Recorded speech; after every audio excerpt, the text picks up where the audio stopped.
This story follows a typical transmigration plot where a game developer is reincarnated as the villain character in the very game he created with his own hands. But before diving into the thick of it, let's get a bit of background on the game and the unfortunate developer whose fate is about to take a twisted turn. It's the middle of the night, and Kim Woo-jin has finally fixed the bug that had been bugging the hell out of him for weeks. He just finished the game root of a side character known as Decolane von Grayen-Uclane. Decolane is one of the intermediate bosses in the game and a named villain. There were countless errors Woo-jin had to fix because he needed to optimize the game so that no matter what route the player chose, Decolane's death was inevitable. Just as he's done grinding his ass off to complete the work, his ex walks in. She also happens to be the team leader of the development team. Woo-jin had a good time with her when they were together, but their relationship grew distant as their personalities clashed. While he was a lazy ass who did nothing but procrastinate, she was a workaholic. She was so ambitious that it even helped him become a better person. However, their relationship still ended in a breakup, and he ultimately couldn't change despite her efforts. 6 months later, he heard she had someone new by her side. Anyhow, as she notices him working on Decolane, she casually drops a bomb that Decolane's character design was based on Woo-jin himself. Even Decolane's traits and skills perfectly complemented Woo-jin's personality. She suddenly notices her boyfriend waiting outside, so she leaves. It's almost 2 a.m., and Woo-jin is still testing Decolane over and over to make sure everything is perfect. Woo-jin doesn't like the fact that Decolane is supposed to resemble him. See, when Decolane was a child, he was called a magical genius and put on a pedestal. But in reality, he was more midcore than anyone could have. His arrogance and noble background shaped him into someone with the worst personality. Decolane's character is so twisted that even calling him human would be a compliment. As the story progresses, Decolane is supposed to get stronger. And throughout the game, he is surrounded by people who love to hate him. Woo-jin decides to add another personality trait, something special and distinct only to Decolane. Given that this villain takes after him, he adds an attribute called comprehension. Not only that, Woo-jin sneaks in a few of his favorite attributes: wealth, Midas touch, sharp eyesight, and iron will. After stuffing him with all these goodies, Woo-jin realizes he might have gone overboard. He quickly decides to revert Decolane back to how he was originally supposed to be because the last thing he wants is another bug popping up right before the release date. But just as he's about to fix it, he gets a text message from someone telling him to look outside. When Woo-jin does, he sees a massive hole in the sky. The last thing he remembers is a lightning strike descending toward him. In the next moment, he wakes up inside the very game world he created. It's already been a few days since he possessed the body of Decolane, a man fated to die no matter what. That's when Decolane's sister suddenly barges in and berates him for slacking off instead of fulfilling his duties as a distinguished professor. She's annoyed that he's cooped up in his room over a damn woman. After dumping a pile of documents that Decolane is supposed to process, she leaves in a grumpy mood. Not before warning him to get his act together. She won't stand for him shaming the household's name. At first, Woo-jin thought this was just a twisted dream. But as days passed, the realistic sensation of life forced him to accept the harsh reality. He still doesn't know if this is some kind of afterlife since he did die from that lightning strike. Whatever the case, one thing is certain: he has now literally become the villain of the game he once developed. If you've forgotten, let me remind you. He's the middle boss in the game. No matter which route you take, he is the root of all problems and the ultimate enemy of everyone. He is responsible for causing pain to countless characters. Another thing Woo-jin is concerned about is that he has no clue which part of the story he's currently in. The only thing he knows is how much mana he possesses. Even so, he has no idea how fast it runs out. He's not joking when he says that everyone, including himself, tested the game around 1,000 times during development, and this character only barely survived once. Decolane was created solely to die and serve his purpose as the middle boss. Woo-jin then glances at the documents Decolane's sister threw at him before storming out. Her name is Yahello von Grayen-Uclane, Decolane's half-sister and the one currently serving as the head of House Uclane in his stead. And it just so happens that Decolane doesn't share a typical sibling bond with her. Decolane also has a fiancée, and her name is Julie. Given how Yahello mentioned Julie in such a bad tone, Woo-jin suspects something must have happened between him and her. The document in his hand turns out to be a contract. Apparently, he has already signed himself up as Professor Decolane at the impartial university responsible for teaching basic magic and mana mindset. Looks like he has no choice but to attend the lectures he's supposed to deliver. While he has zero experience teaching, this opportunity also allows him to step outside and gather intel on the current circumstances of this world. A system notification pops up blinking in front of him. It shows that his primary survival goal is to become necessary to the game. For the side quest, he is supposed to deliver a lecture in university. If he completes the quest, he'll be granted 0.5 store currency. He recalls how there are routes where Deculan dies because of Uriel's actions. To avoid that, he gets up to fulfill his current mission. Not to mention that store currency will be crucial for his survival. Though he's not quite sure which topic he's supposed to deliver a lecture on, he figures he doesn't have to worry about it. After all, he has the comprehension skill he added before being transmigrated into the game. This attribute helps him understand literally anything. The only thing he needs is a little mana to activate it. As he prepares and changes into something more formal, he notices how drastically different this place is from where he used to live. Yet, at the same time, he moves through everything effortlessly as if he had lived his entire life as Deculan. Under normal circumstances, he would have felt out of place wearing clothes like these, but now they feel elegant and bring him comfort. And it's all thanks to one of Deculan's attributes: intimidation, dignity, and aesthetic sense. It's as if Deculan is allowing him to completely take over this body. Woojin doesn't even feel the urge to say anything that would be considered rude. The formality that Kim Woojin once found rigid now feels natural. Although his main purpose is to gather information, this walk toward his first lecture feels completely normal, as if he's always belonged here. He can absolutely feel himself fulfilling the role of a noble, one of the superior members of the aristocracy. It's a stark contrast to the life he originally had. Kim Woojin was a nobody from South Korea with fairly average looks, a lazy, supposedly pathetic guy who was even dumped by a girl. But now, as Deculan, he wants to embody the role of a noble properly. As he proceeds to enter his car, he recalls that he has never been in such a luxurious vehicle before. Speaking of nice cars, he remembers his ex's boyfriend who also had one just to flex.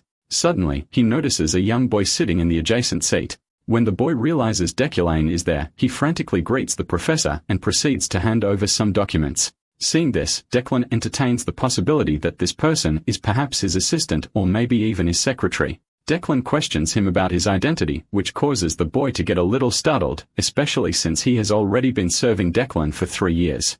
Deculan soon realizes that the document he assumed was lecture material is actually just a script for him to read. It contains all the information needed for the lecture down to every detail. He isn't surprised though. Given Deculan's nature, there was no way he would have been capable of preparing material himself considering how prideful and untalented he is, which means this boy has done all the work. So Woojin feels more than obliged to use a few words of appreciation. The boy is startled upon receiving a compliment. Even the driver is bewildered to hear his master saying something nice for once. Woojin also feels the recoil of this body after offering praise. It's a literal physical reaction. He actually feels sick after complimenting someone, which only makes Woojin question just how terrible of a person this guy Deculan really is. He felt the same sickening sensation when leaving the manor earlier. It seems that Deculan's consciousness is trying to invade his own. After their short journey, they finally arrive at the Imperial University, a place bustling with life. Now that he's here, his next task is to find the area mentioned in the documents, Rodeo Hall. Once we arrive at the designated place, we see that the students have already taken their seats. And surprisingly, they seem eager to attend Professor Deculan's lecture. Rumor has it that Deculan is a master of spell interpretation, a talent that once earned him the title of child prodigy at a young age. Once our guy finally graces the class with his presence, he calls for their attention, introducing himself as Deculan von Grain-Uklein. He is here to lead this class as the head professor of the university's magic tower. With the formalities out of the way, he begins the lecture. The female students are absolutely smitten by how handsome and imposing Deculan is, but one particular female student does not share the same sentiment. As far as she is concerned, Deculan is an enemy of her father, nothing more than a piece of trash in her eyes. To understand why she harbors such resentment, we need to look into the past. Almost 3 years ago, her father took his own life. For many years, he dedicated himself to researching spell interpretation. But when someone extorted his thesis from him, he fell into complete despair and ultimately chose death. The person who robbed her father of his life's work was the one everyone called a genius spell interpreter, and that despicable person was Deculan. With the loss of her father, she was powerless to do anything. In the end, she lost everything, including her family's house and territory, becoming an orphan with nowhere to call home. So she made a vow, a promise to take revenge on that bastard. To fulfill that pledge, she fought her way into the Empire's Royal University where Deculan is a professor. While other students may not know the truth, she is determined to expose the fact that Deculan's so-called spell interpretation skills are nothing more than a stolen bluff, achievements that rightfully belong to her father. She can't stand seeing him occupy a place that was supposed to be her father's. But as much as she wants to expose him right away, she knows she needs to stay calm because the only way to take him down is to orchestrate her revenge meticulously. Deculan once again commands the room's attention, introducing himself as the head professor of the magic tower and a monarch mage who controls the elements. With that, he begins his lecture. He starts by explaining the fundamentals of magic, its 3 major attributes and 9 types. Attributes are the origin and source of magic, while elements are the materials that make up objects. The 9 types include summoning, spirits, destruction, support, enchantment, manipulation, ductility, bewitchment, and lastly, harmony. As Wu Jin continues delivering the lecture, he realizes that this job is actually much easier than he initially thought. It's his first time teaching, and he is unfamiliar with the theory of magic. Yet even though he is simply reading from a script, he understands everything perfectly. Not only that, but Deculan's natural presence and overwhelming grace make the students hang on to his every word. Even the burdensome traits of elitism, like maintaining interest in eye contact, feel natural rather than oppressive. Perhaps the current Deculan truly possesses the qualities of a great teacher. We then return to the lecture's content where we learn how the use of mana differs depending on where it is stored in the body. Normally, mags store mana in their heads as it is the easiest place to imagine spells. Knights store mana in their hearts, allowing them to emit it through their blood vessels. Lastly, there is the inner core, which combines internal and external mana, making it the most universally effective storage method. In simple terms, hard work is important. But if one lacks talent, they need to choose a path and focus. Speaking of focusing, Wu Jin reflects on how Deculan's talents aren't that impressive either. His current mana is around 3,500. If you need a comparison to understand how small this mana pool is, consider this. There's a mage whose primary mana is at 30,000. So Wu Jin finds it quite ironic that he's lecturing students about something he should be implementing in his own life. In any case, he concludes the lecture, but there's still one particular line he's hesitating to deliver. He's sure that if it were the original Deculan, he wouldn't have read this sentence. And that line is, if there are any students who want to ask questions. It seems like the students were thoroughly absorbed in the lecture, so there aren't any lingering doubts they have regarding the lecture topic. Even Deculan feels relieved that there are no questions. But just as he thinks this, that same student who has a grudge against Deculan stands up. She recalls an event from last night where a mysterious spell was discovered in the dormitories. It's assumed to be the work of the devil, but she wants to hear Deculan's thoughts on the matter. Before answering her query, Deculan can't help but call her out for her lack of ethics. She was supposed to mention her name and affiliation before asking any questions. He's not willing to respond to someone who doesn't even know basic classroom etiquette. With that said, he begins to leave, not because he cares about etiquette, but because he's not in the condition to respond to her question. After all, his comprehension skills consume a huge amount of mana, and he currently has only 2,000 left in reserve out of the 3,375 he originally had.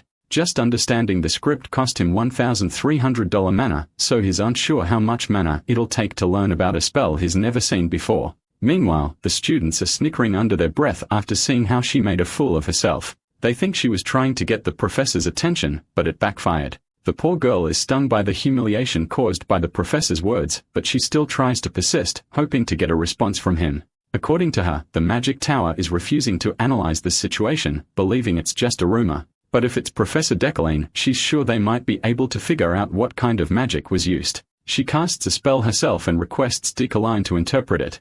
With no choice, Deculan examines the spell, which instantly costs him around 1,700 mana. She reveals that several remaining debutantes at the dormitory are analyzing it, but they found absolutely no leads. So she's hoping that Professor Deculan can at least take a glance at it. Without hesitation, Deculan declares that it's barrier magic, and his sudden response catches her off guard. He continues to elaborate that it's a bewitchment-type barrier spell, which means the caster of this spell intended to trap everyone in the dormitory. Now that he's answered her query, he dismisses her, telling her not to persist further. Since the side quest has been cleared, Deculan collects the reward currency he was promised. The scene then cuts to the university's Magic Tower cafeteria where we meet that girl again, eating without much regard for table manners. By the way, her name is Epherene. The only reason she had asked that question was to expose that Deculan's spell interpretation skills are a lie, but instead, she became the clown, and the embarrassment she endured was crushing. She's still convinced that Deculan didn't know what he was talking about and just said whatever came to his mind. You see, bewitchment magic is extremely difficult, and most spells require parameters. So Deculan calling the spell bewitchment magic without mentioning any parameters seems like a stretch. What she showed him was a direct copy of the unknown magic circle that was drawn on the front door of the dormitory last night. While everyone was initially astounded by the unknown spell, it quickly became research material for the new students. So she knew from the start that Deculan was full of it, making up the claim that the spell was bewitchment magic. But then one of her friends rushes to her to report that the magic circle on the dorm's front door yesterday is indeed a barrier spell, and they figured it out after collective research. Basically, what Professor Deculane said about that spell was, in fact, true. Epherene is in absolute disbelief. She refuses to accept that it was actually barrier magic. After all, she doesn't want to acknowledge Deculane as a legitimate master of spell interpretation. Her friend, after rattling off endless praises for Professor Deculane and his capabilities, eventually decides to leave. Before going, thanks Epherene for asking the professor about the spell since no one else had the guts to question him. Even so, Epherene remains unconvinced that Deculane gave the correct answer on purpose. She believes it was just a fluke. What frustrates her even more is that she ended up making him stand out even more. Now everyone is convinced Deculane is a capable professor. She then begins reading through a document detailing the accomplishments of their prestigious Professor Deculane. She's digging deep, trying to learn more about Deculane. After all, there's a famous saying, if you know the enemy and yourself, you will never be defeated. She decides to steel herself. If she has to face that jackass daily, she'll make sure to expose him hard enough to ruin his reputation completely. The scene shifts to Deculane, who is still dreading the worst possible outcome that could have occurred in the classroom. You see, the moment he looked at that spell, his comprehension skill activated automatically. Just looking at the spell circle with its tangled lines and intricate structure was enough to drain every bit of mana he had left. And most importantly, even after sacrificing all that mana, he was unable to understand what the spell actually was. Even if he had twice the mana he has now, he wouldn't have been able to grasp the principles behind it. But for now, he's just relieved that everything worked out in his favor. Just as he continues walking, his path is suddenly blocked by a woman clad in white knight armor. With white hair and light-colored eyes, she's a familiar sight. Deculane immediately recognizes her because he's seen her countless times while working on this game. She is Julie von der Frieden, his supposed fiancée and a named character who will eventually become the pinnacle of knighthood, though he wasn't expecting to cross paths with her this early. Regardless, he responds to a greeting promptly, claiming that he's doing fine, but Julie doesn't seem convinced. She questions how he can be doing fine after breaking the promise they made a week ago. Of course, Woo Jin has no clue what promise she's talking about. Since he wants to avoid unnecessary drama this early on, he decides to brush it off. He tries to walk past her, casually claiming that he doesn't recall making any promise. But Julie quickly blocks his path again. She won't let him run away like last time. Seeing how serious she is about this promise thing, Deculane realizes she won't let him go without an answer. So he reiterates the same thing, claiming to have forgotten and using his recent fever as an excuse. He requests that she remind him exactly which promise she's talking about. At this point, the story flashes back to 1 week ago. Julie had made a promise to him. If he was truthful to himself and confessed his pretenses and arrogance to everyone, she would always be by his side even if the world crumbled. Back in the present, poor Julie is on the brink of tears. She wonders if she placed her trust in the wrong person. With a sulking expression, she steps aside, giving him permission to leave. Deculane doesn't even bother to ask what's bothering her and simply walks away, something that, of course, annoys the hell out of Julie, though she doesn't voice it. Their engagement was purely out of convenience. With the union of Deculane, a talented mage, and Julie, a talented knight, the heads of their families believed that it would greatly benefit both sides, expanding their influence. The Ucklines and the Friedens, two powerful noble bloodlines, would dominate together. For this reason alone, there was no one to object the marriage, and this is why Julie has been roped to marry him even though she does not love him a single bit. However, the two households later realized that Deculane's talents never truly existed in the first place. He was not the talented mage everyone thought he was. Perhaps Deculane did not wish to acknowledge it, but he had lied to the world by calling himself a genius at analyzing spells, ultimately becoming a professor. There had even been headlines highlighting how the youngest top professor at the Magic Tower is currently on the decline. After that headline ran, he stopped showcasing any accomplishments. But despite this, the Ucklines and the Friedens tried to keep it quiet, and Julie was sure it was because neither household wanted to become the topic of gossip. They didn't want their flaws exposed to the public, but Julie couldn't forgive the situation either. She had accepted the marriage without love, but she could not stand the lies, which conflicted with her beliefs as a knight. To her surprise, Declan had agreed to honor her beliefs by remaining a truthful person. But now it seemed to her that it was just another load of bullcrap after all. Before we continue, let's take a moment to provide some background on the Imperial University and the Magic Tower. The Imperial University is the best university in this game, and its magic department is the top department of all. One could compare the magic department to the equivalent of Korean University Medical School and the Magic Tower to the Korean National University Hospital. Woo Jin takes note of the grandeur of this place. It has a large campus with a garden that's carefully maintained, resembling an American college campus. His team members and he had spent many nights working together to create this atmosphere. While he would love to experience this beautiful place, his only regret is that he wishes he were in someone else's body, not the one he currently occupies. Suddenly, Woojin notices someone following him. As he turns, he crashes into the person who was closely trailing him. It turns out to be his assistant who was carrying a lot of documents. The papers scatter all over the ground after the crash. Declan didn't immediately recognize it was Alan. He had instinctively thought that someone might have been trying to ambush him. After getting back to his office, Alan finally presents the documents he was rushing to deliver. It's a list of sponsorships for the new mags this year. The Magic Tower is similar to research facilities in the real world, so funding is required for the development of magic.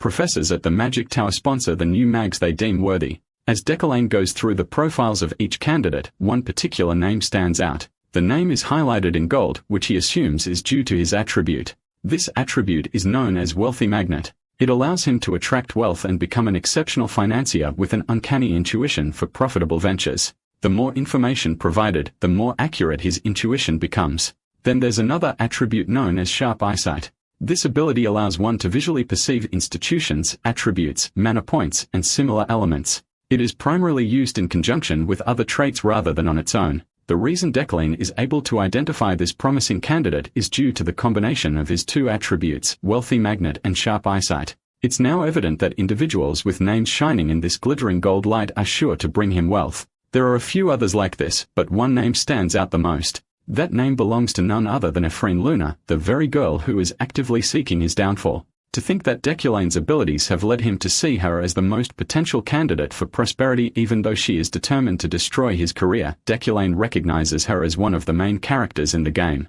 According to the developers, the only information he knows about her is that she lost her father due to Declan's actions. He also takes note that Epherene seems to have no sponsors for some reason. When he questions Alan about it, his assistant reveals that everyone is cautious when it comes to her. Well, it's no surprise. After all, no one wants to anger Declan by sponsoring someone who might become his enemy. One thing is commendable about Epherene, however. Despite not attending the academy and learning magic through self-study, her talent speaks volumes. The potential in her is limitless. Yet Epherene Luna is his enemy, or rather he is her enemy, since he is the one responsible for her father's death. If things proceed as they did in the original game, Declan knows he might very well end up dead. After all, he is destined to die in the game. He also has the attribute Villain's Fate, which ensures that the entire world hates him and wants him dead. However, anything or anyone that fails to kill him ultimately makes him stronger. In the game, Declan dies in countless ways, such as by sword, by poison, by assassination. The method may change, but the outcome is always the same, death. The only way for him to survive is to make different choices that the original Declan would not have made. With that in mind, he ultimately decides to sponsor Epherene. After signing the documents, he tells Alan to submit them. He also instructs him to borrow a few books that he is about to mention. Later, as he sits alone, Declan reflects on how much money he requires to survive. From what he knows, many of the deaths awaiting him can be avoided with money alone. Investing in a promising mage is one way to acquire wealth. However, that alone isn't enough. There are countless characters in this game world who resent him, and they will try to kill him whenever they get the chance. In order to survive, amassing wealth and power is the only way out. While Woojin desires to become stronger, he remembers that Declan's talents are average at best. If he doesn't find a way to improve, he's certain he won't survive the numerous threats closing in on him. Luckily, there is one thing in his favor, his attributes. Declan can't control all four elements as he boasts, but he definitely has potential in manipulating earth and fire. Combining earth, fire, and metal results in the formation of Declan's unique attribute, Midas Touch. This attribute consumes the user's mana to unlock the potential of a target. Declan's talents in manipulating metal also allow him to wield ki-controlled levitating blades. While it sounds grandiose, these ki-controlled blades are essentially just telekinesis at its core. However, in this world, telekinesis is not widely known or understood. If Declan learns basic manipulation magic, he can compensate for his lack of raw power by manipulating metal objects.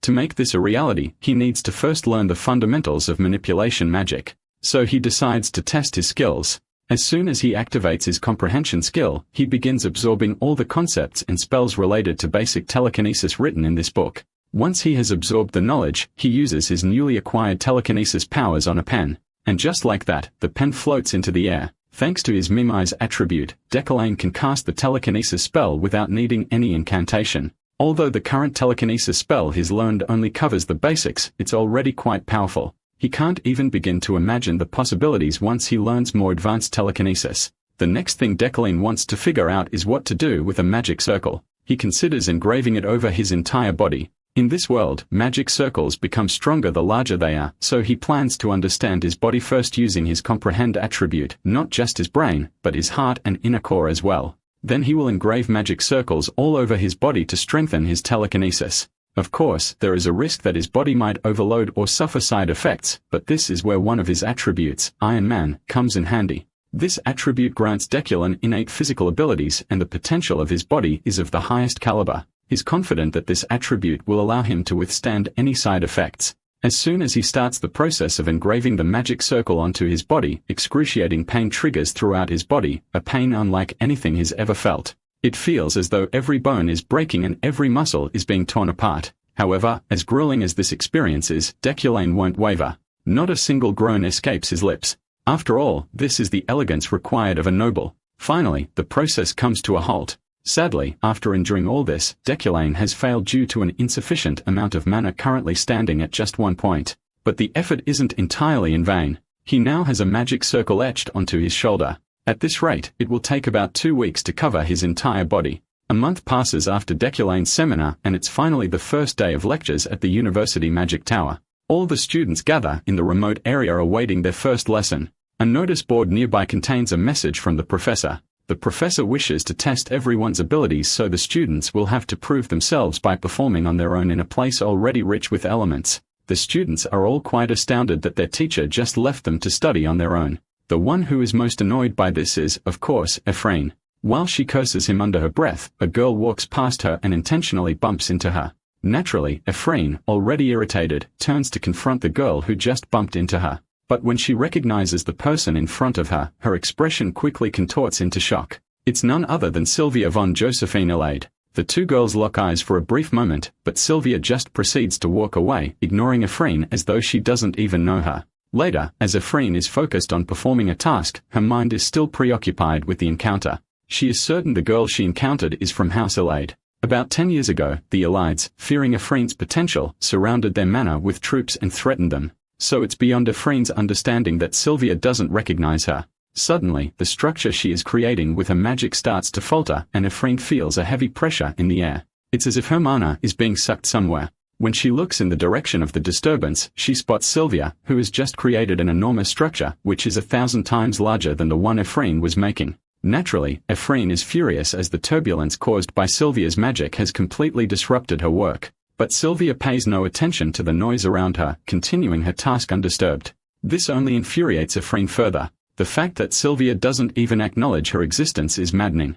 In an effort to get Sylvia's attention, Epherene decides to provoke her. She begins throwing jabs at Sylvia, undermining her strength. After all, they were rivals, and Sylvia always used to threaten Epherene and forced her to step away from magic, all to surpass her rival. But once again, Sylvia refuses to acknowledge Epherene's presence. She claims she doesn't recognize Epherene, but mentions having heard about the death of the impudent negligent noble. Of course, Epherene is enraged to hear this disrespectful trash talk about her father. Without a second thought, she leaps into the air, her magic activated around her balled-up fist. She's determined to make Sylvia regret what she just said. The enraged Epherene lunges forth with a powerful strike, attempting to punish Sylvia for her disgusting words about her father. In response, the blonde conjures a protective barrier, her eyes flickering in doubt of her own ability. The collision results in an explosive boom, sending rumbles of winds across the bodies of the students who groaned before the impact. The aftermath of the explosion leads to the students checking on each other's health. When the dust settles, Epherene is made visible, her left hand grabbing hold of Sylvia's head, roaring at the blonde for ever daring to insult her deceased father.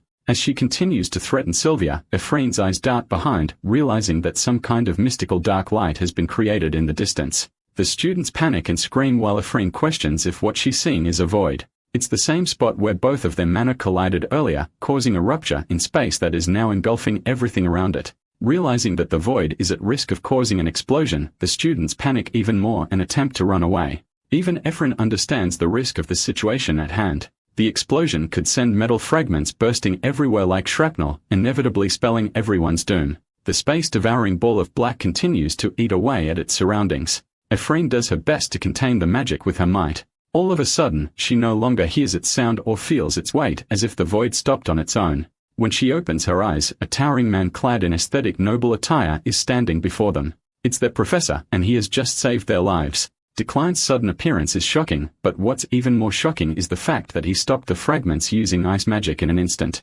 Following that, Decline left his students' mouths open as he displayed telekinesis magic to control the ice fragments. The sight itself left his students with an impression of the beauty and wonders of magic. Epherene understands the use of enchantment magic in this case. However, even she could feel enraptured by the mesmerizing use of it before their eyes. With the shards taken care of, the professor spoke, his words denoting the end of the lecture. Turning a strong glare to Sylvia and Epherene, Decline tells everyone to leave aside from the troublemakers responsible for creating this situation. Right now, Ephrene's face tells you all you need to know. It's the definition of an "oh, shit, I'm so fucked" moment. In the next scene, we jump all the way to the interrogation room. There, Deculain awaited the arrival of the other professors, namely Retlin and Relin, who are the professors of the Spirit Studies and Support Studies departments. Welcoming them is a woman sitting next to Deculain, the chairwoman of the university, Adeline Sigilian. With all the professors seated, they now turn to curiously question the daring student who attempted to strike down a lady of the Allied house. Turns out, Epherene is classified as a nobody to the point they discriminate against her worth based on her nameless background. Of course, the situation was prevented thanks to Deculain's intervention, impressing all the other professors. Giving it some thought, Deculain understands the outcome that will result from this disciplinary meeting. It's obvious that the daughter of one of the most influential families will be seen as the victim, while the fallen noble Epherene, a mere commoner before the university's eyes, will be seen as the evil perpetrator. Hence, Deculain feels the urge to involve himself and bring about a shift to that perspective. After all, ever since he set his eyes on Epherene, he could sense douses of scarlet energy just leaking out of her body. It's as clear as day to a villain character like him, an attribute called the villain's fate. Basically, when the entire world wants you to die, there's trouble brewing. And if he can't influence the outcome soon, his inevitable death will creep closer and closer. The official meeting to conclude Epherene and Sylvia's fate is sprung into action. Relling is the first one to roar at the Epherene for senselessly engaging in conflict and jeopardizing the safety of many students. It was only thanks to Declan's personal involvement that nothing grave happened. In response, dejected as she is, Epherene states that she cannot mention her reason for the attack. This kind of avoidant response comes across as an offense to the teachers. But right now, all Epherene can think about is concealing her intentions so her target, the scumbag Professor Deculain, doesn't know that she's after him. Sylvia's provocative words race through her mind. But even if that is the truth, she can't risk saying anything in front of her one and only target. That is why Epherene is willingly sitting through discomfort and pain for the sake of her long-term plan. Relin roars at the girl once more, questioning if she's got some sort of an inferiority complex. He drills it into her head, reminding her of their difference in status as a noble and a commoner. Next, Sylvia is told to speak. She also tries to conceal the matter and excuses that she was responsible for accidentally destroying Ephrene's work, which led to an argument. This puts her as an innocent person in front of the eyes of the disciplinary committee, making it even more irrational for Epherene to have made her move. The professors continue to grill Epherene, questioning if she's got anger management issues. Relin even goes as far as to recommend expelling the student entirely, refusing to slide this incident with a warning. Right now, feeling alienated from the professors and receiving not a single word in her support, Epherene feels isolated and cold. All fingers point to her as the culprit. The professors see her as the person responsible. Every insult and every scolding hurled at her, and the worst part is she can't issue a single response in return. With her father gone, the poor girl is off on her own.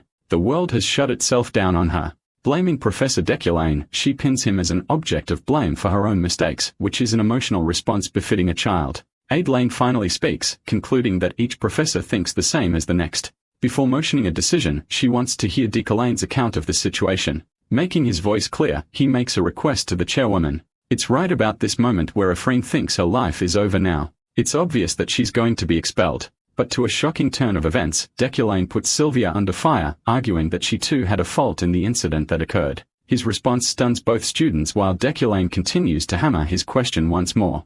Epherene is at a loss for words, unable to have predicted this trajectory in the meeting. Even Relin, the old fart who chose to see Epherene as a worthless commoner, is having a field day comprehending Deculain's words. Our boy argues that Sylvia had every reason to act and prevent the incident that was caused, yet she chose not to. He wonders if her so-called esteemed abilities as one of the elite household fell short in the heat of the moment. Sylvia's in a daze. She lowers her head in shame, apologizing first. Then she confesses the truth. Sylvia refused to block Epherene's attack because she intended for the student to get into trouble. The silver-haired girl is tripping out. There's no way Deculine, someone who is her enemy, took her side just now. It's her fault too, so it's not like he has to protect her.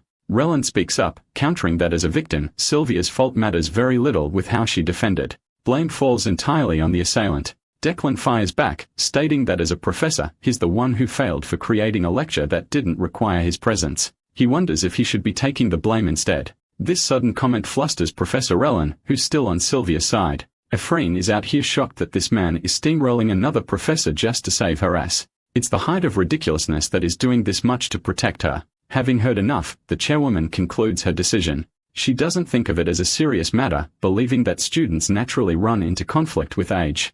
That's why she's more than willing to let this one slide past without any issues. Adeline tells both students to return home as there won't be any consequences this time. Epherene is having mixed feelings. She was fully prepared to eat an expulsion in her face. And knowing Professor Deculine's personality, things should have concluded that way. So it doesn't make any sense how things concluded the way they did. After the meeting, Relin applauds Deculine's unique insight and analysis on viewing a situation. But our boy's attention turns to Epherene, who calls for his attention and musters the resolve to ask him a question. She internalizes that if he's familiar with the name Luna and recalls his association with her father, the one who he put through living hell, causing the man to take his own life to end the pain. Being a master of anticipation, Deculine expected her to reach out to him. This girl is hell-bent on getting an answer from him and wonders how Deculine would respond to her question and if he would try and overthrow the verdict of the meeting just to protect himself. Even worse, Epherene feels afraid that this man may not even remember mistreating her father, which would make her situation even worse. Surprisingly, Deculine tells her that she shouldn't busy herself with the troubles of the past, hindering her potential to grow. Saying those words, he departs, leaving Epherene with one conclusion.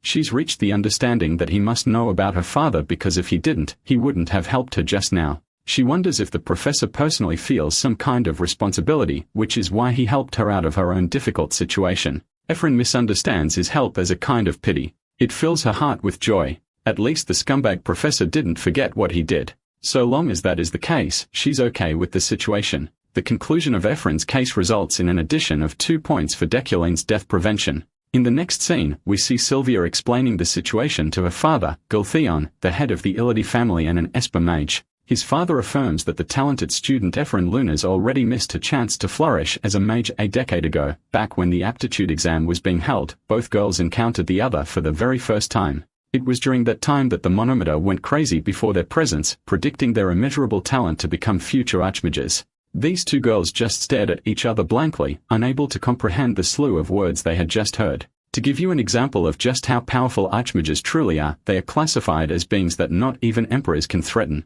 Only a select few people ever rise to this level, and their names are etched in history forever. Tradition has it that 3 people will become archmages in each era, irrespective of their specialty, a rule that has never changed. Interestingly, currently apart from Demerkin, there are 2 empty spots for the archmages of this era. Adeline is actually a candidate for being an archmage, leaving behind one last seat. It was back then that both the Illid and Luna families stood opposite to each other, and now they must compete for the final seat. Of course, Sylvia's father is adamant on his daughter getting that title no matter the cost, so much so that he threatened Epherene's father by force, exempting him from enrolling her daughter at the academy. Sylvia understood all too well that the only reason her family recklessly overpowered the Luna family was because they wanted her to seize the throne. They wanted to make her archmage no matter the cost, though it is also her personal wish and predicted fate.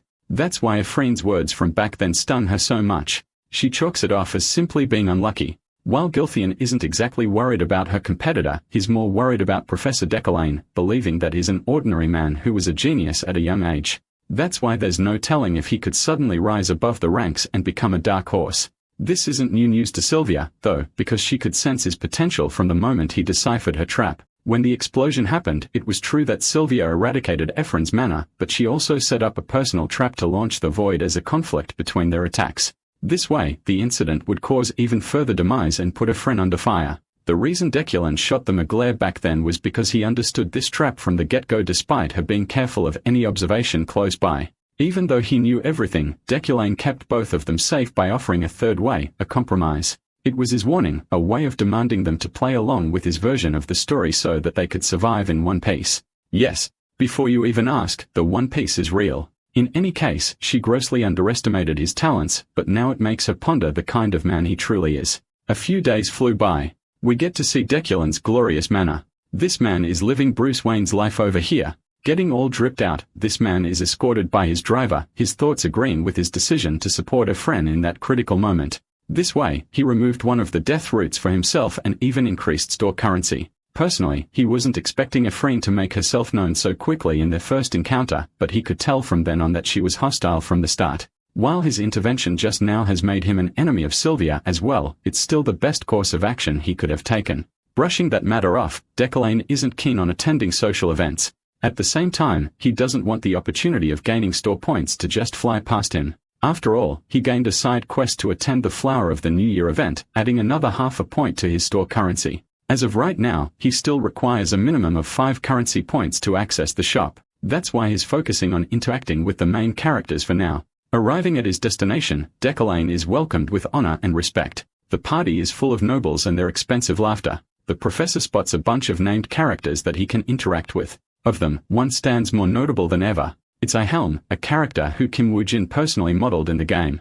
Arriving at the event was good after all, Declan believes. He's spotted by an old man out of the blue who is honored to meet the esteemed Professor Deculane. His sudden announcement of the professor's name draws attention from many eyes, all darting away to see the professor. The party goes into an uproar, celebrating the professor's great presence.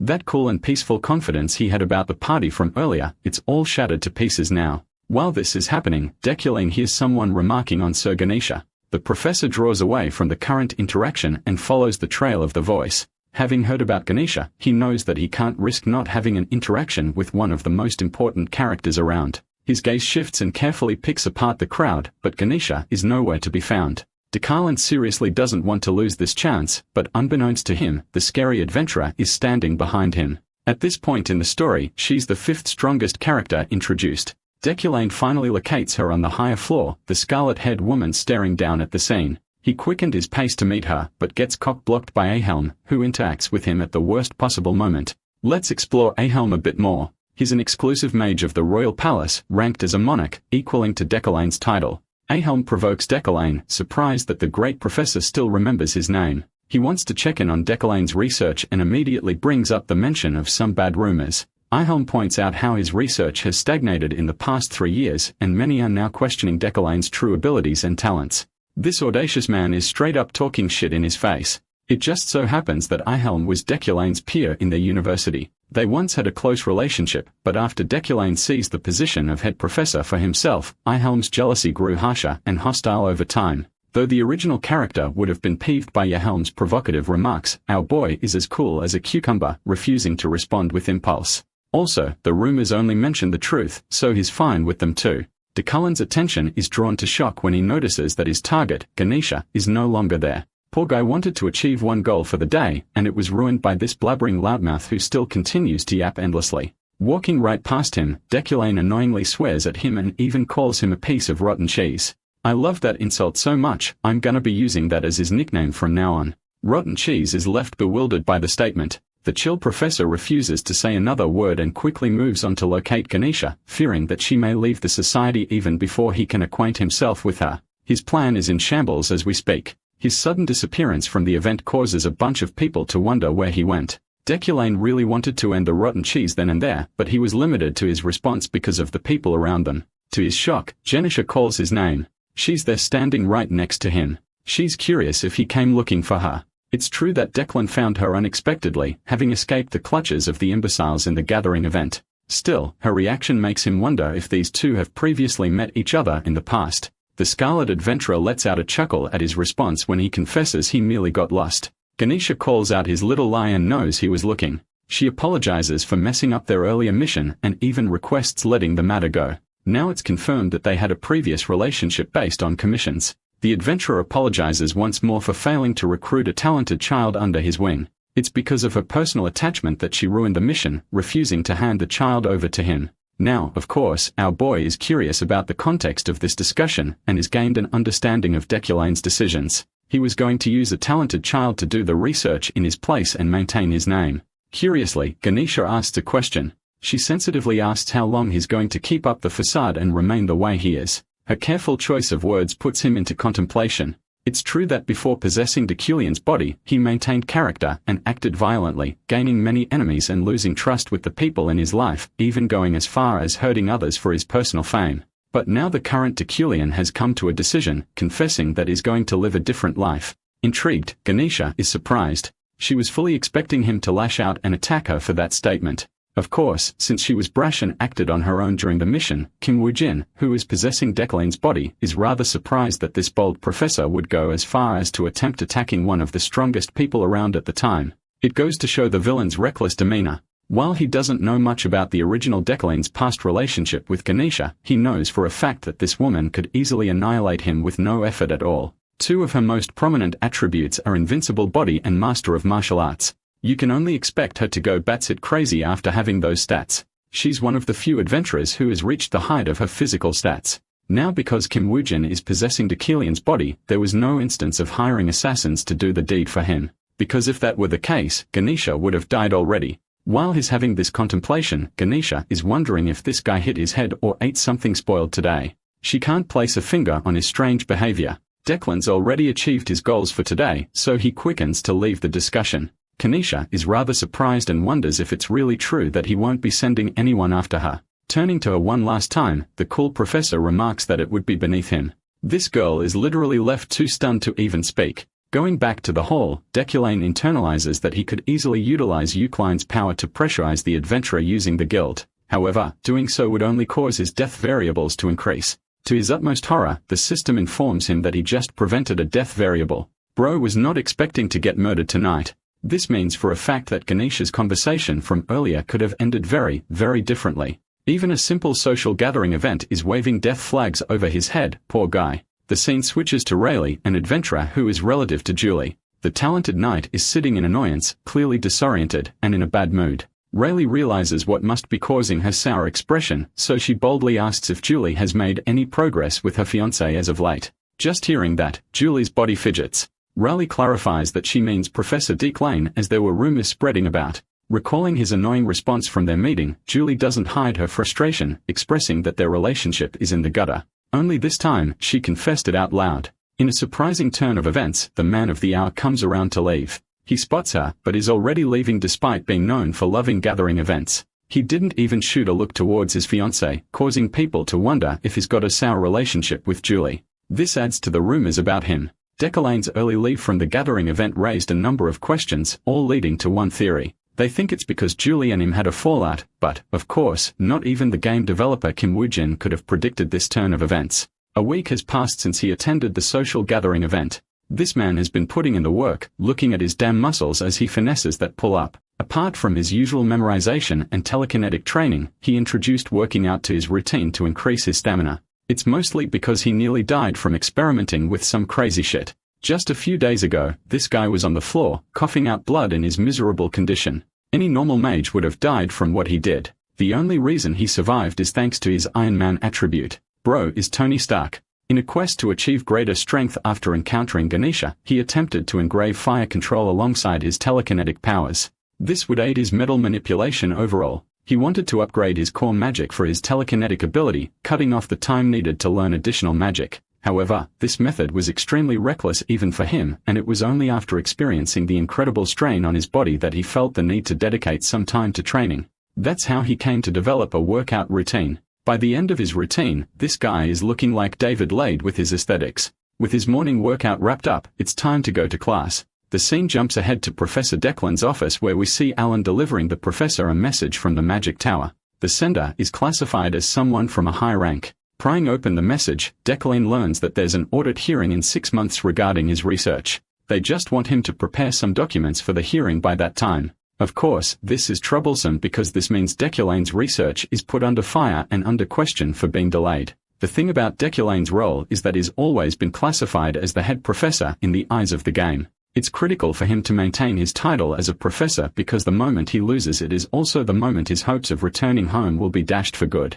Right now, he's going to scavenge and find anything worth his time from his laboratory. Declan enters the room, which is a complete and utter mess as if there was an attack of some kind. The place has been uncared for, and if Declan frequented the laboratory often, there's no way he would have kept it in this horrendous state. Interestingly, one disgusting spot looks particularly out of place. It begs the question if he was trying to hide something. There's no telling, but Declan thinks it's a good way to test the waters and see what's up. Thanks to his telekinetic magic, he didn't have to dirty his own hands plodding through the trash. From the remains, he grabs a book and pries it open. It seems like Declan encrypted his life's work to ensure that it wouldn't get stolen. Be that as it may, our boy can easily use his comprehension skills to bypass this issue. It's thanks to that he's able to cast open a golden bright light, hinting at the significance of his incredible research. Thanks to his attributes, wealthy magnet, sharp eyesight, he can tell that this book is definitely valuable. Despite that, the research seems incomplete with many pages ripped in between and left unfinished. But even after all its flaws, it's shown brightly, once again hinting at the researcher's significance. Surprisingly, Declan spots a pendant with a picture of Epherene Luna and her father. This helps him piece together their relationship. Turns out that her father was working under him as a researcher. That's why the Luna family despises Professor Declan, who tortured her father for his own fame. It's because of Declan that Epherene has navigated a brutal life, but now things will be different. He's made up his mind to complete the research with the help of his comprehension skill. And right after its completion, he's going to add her father's name as a contributor to the research as a co-author. Character development in a way you didn't expect. The scene switches to one of the cafes of the university. Here, some of the commoners have decided to band up as their own group, sticking for each other in the time of need. If they don't, the nobles will pull the rug from under their feet. Asking for Epherene's opinion, the girl puts her on the spot. Epherene doesn't know how to feel about the situation. After all, she is a fallen noble herself. Still, she's fine with forgetting about her previous life because right now, she doesn't even have a residence in her name. The orange-haired girl proudly accepts Epherene as one of their own, the rest of them denoting her as the representative of the commoners. One of the girls, donning a shorter hairstyle, suggests they get permission from a professor to approve their club officially. It seems like the biggest obstacle in their path at the moment. At first, they bring up Professor Rellin, but knowing his attitude for always protecting nobles, he's out of the count. Then there's Professor Carmel, who also shuns commoners. One of them adds that Professor Declan wouldn't be a good pick either. While this is happening, Epherene is too busy salivating at the sight of a beautiful strawberry dessert. The orange-haired girl erupts in confidence, believing that they should definitely ask for Professor Declan's help. They are all hoping that Epherene will be the one to make the request on their behalf, a role that she clearly didn't sign up for as evident by her shocked expression. One guy agrees, believing that Declan's their best shot as he looks down on everyone no matter the status. The fact that Epherene escaped punishment thanks to him is enough to conclude that Declan favors her a bit, or at least that's what these guys think. The girl clarifies that there's nothing of the sort going on. She genuinely feels upset that the conversation has taken a shift like this. Epherene wants nothing to do with Declan after all. Refusing the request, she bolts away. But the orange-haired girl chases after her anyway, hoping that she'll reconsider it once more. Epherene clarifies that whatever they are thinking is not going to happen. Julia suddenly freezes at the sight of someone. Epherene wonders what caused her to stagger like that. It's only when she turns to meet Declan's gaze that she realizes it's the devil himself. She certainly wasn't expecting to encounter him in the worst timing possible. Julia runs the heck away, leaving it all to rest on her shoulders. Epherene is there, not knowing what to say, as the professor is already leaving. Hesitating, she makes her move, grabbing his attention. She requests the creation of a club that requires an approval from his end. In the end, this tsundere mustered up the will to ask him despite her embarrassment. She reasons that he usually doesn't approve requests from commoners, which is why she is also worried. Though Julia's approach was ridiculous, her suggestion was actually right. Epherene believes they should just try their luck and see if it works. To her shock, Declan takes the letter and actually signs it, even requesting a note of details to be sent to his office. Epherene is starstruck as she's handed the paper back, unable to believe that he actually approved the creation of the club. She just can't figure out his damn personality. Julia runs all giddied up, thankful that Epherene successfully managed to get a signature. Meanwhile, the troubled girl wonders why he's doing all of this. He's being exclusively nice to her for no reason. Fast-forwarding to the lecture, Declan teaches the students about elements which are supposed to be the building blocks of magic. And yet many mags are still unaware about the difference between categorical and pure elements. As is giving his lecture, Ephrene's thoughts drift away elsewhere, not knowing if the professor's actions are rooted in guilt or even sympathy. This man, the one who drove her father to his grave despite his nice gestures, all of it feels fake to her. She thinks that if he truly feels responsible, then he should drop the act and reveal the truth to the world. Seeing her visibly fidget in annoyance, Julia wonders if she's alright. This snaps the girl out of her contemplation. Julia thinks her friend is annoyed because of the students across the table. Epherene is confused at first, but quickly realizes that it's the nobles along with Sylvia who have a terrible impression of her. After all, her stunt from that day made her an enemy of every noble family. Epherene tells Julia that it's alright. She just wants to focus on the lecture for now.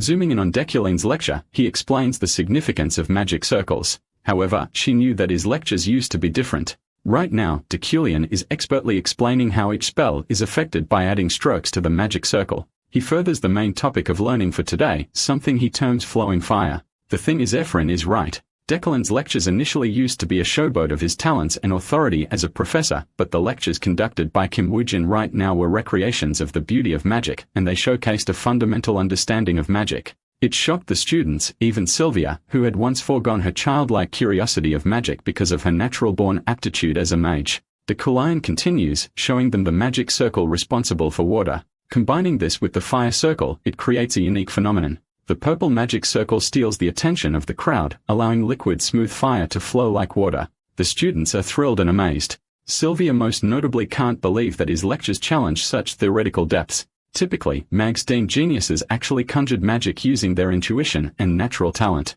Theory meant very little to them. And if every mage prioritized theory, then that meant the commonality of magic in one container. It's true that focusing too much on theory could steal all your time from actually learning magic through understanding and intuition. Theoretical understanding is usually terrible and obstructive to the learning process. That's the unfortunate paradox. To become a genius, one must be blessed with brilliant intuition, and yet not even the elites can explain the root of their intuition. For a genius professor with his bundle of rumors, it's when the lecture is finished, Epherene is left with a changing impression. She certainly didn't expect the professor to be so good to the point she found herself glued to the lecture. Epherene's attention is stolen when she hears a mountain of slurs coming from the other side of the door. She knows it's the annoying nobles who wanna harass her. That whole conflict with Sylvia made everything worse. To her surprise, she spots a sponsorship certificate underneath her door. Of course, her initial reaction is that it must be a damn prank. There's no way she got sponsored when everyone in House Alod hates her. Epherene gives the situation credit, recognizing that she can later use this in a report. So she happily goes to the magical administration office only to find out that this little piece of envelope is as real as it can get. She remembers her body jolting when the receptionist verified the authentic seal. Epherene's face blooms with happiness. She can't contain her joy at all. The girl even tries pulling her face, wondering if this is some kind of sick dream.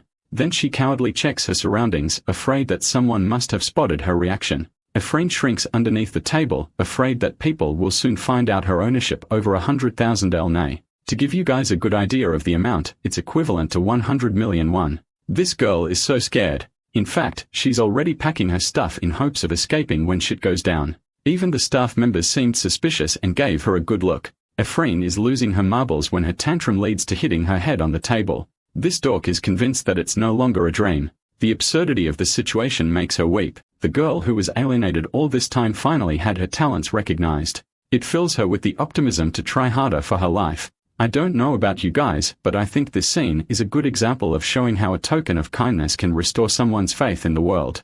I really liked it, and I hope you did too. Anyway, let's get serious and visit the Recap Manhwa. Here, Deculion's half-sister learns that he's currently headed to the auction site of Schatz and Yahello. Bear with me. I know that's a weirdest name. She's steaming in frustration, remembering how he had already wasted 10 million elni only last year. It makes her fear how much he's going to waste this time around. At the auction site, we come to see our boy who has been longing to buy something worth his time. Back when he first began using telekinesis magic, the professor had realized he needed a kind of metal to make up for his sorry excuse of a talent. It's going to be a replacement for a temporary fix that he made using wood steel. The real deal will be here at the auction site today, which is why he's in the VIP waiting room. There, he spots a familiar figure.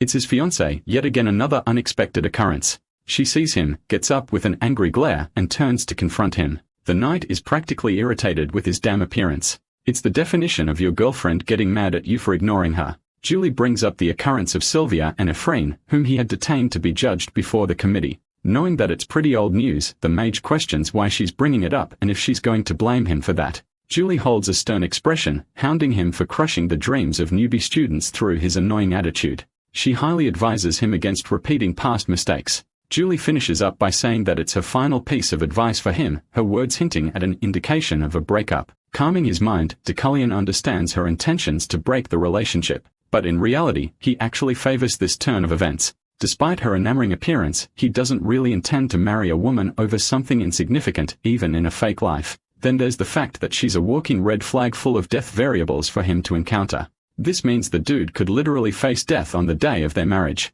Decullion chooses to remain silent until she turns away, his thoughts wondering why she came here, knowing she's not the type to attend auctions. Choosing to annoy her, he provokes Julie by asking if she came all the way here to get on his nerves. It embarrasses the girl, who brushes away any such thoughts, stating that she came here looking for something. Decullion tells her to calm down because the chick went from 0 to 100 in the span of a second. She's left all pouting in annoyance. Julie continues leaving, and it's the first time Decullion thinks cute of her expression. Suddenly, he catches himself experiencing a sharp and sudden emotion. Right when he was reasoning just how dangerous it would be to surround himself with her, it's as if Kim Woo-jin is slowly being tainted by Decullion's personal emotions. So far, he's kept his personality in check. An announcement addressing the visitors of the auction house is made. The auction is about to begin. Decullion brushes away such meaningless thoughts, believing that it's just his body reacting this way. Back to the scene of the auction house, he's patiently awaiting as the first item gets revealed. It's a special vase made by a unique artisan from the East.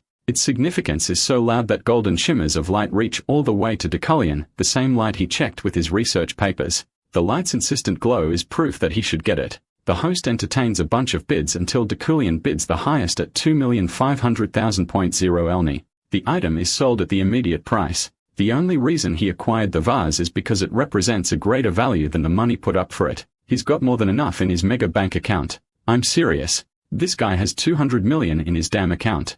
Andrew Tate who? A bunch of high-value items are all snatched by Decullion, including a special ring, a pair of special scissors, and a rune necklace.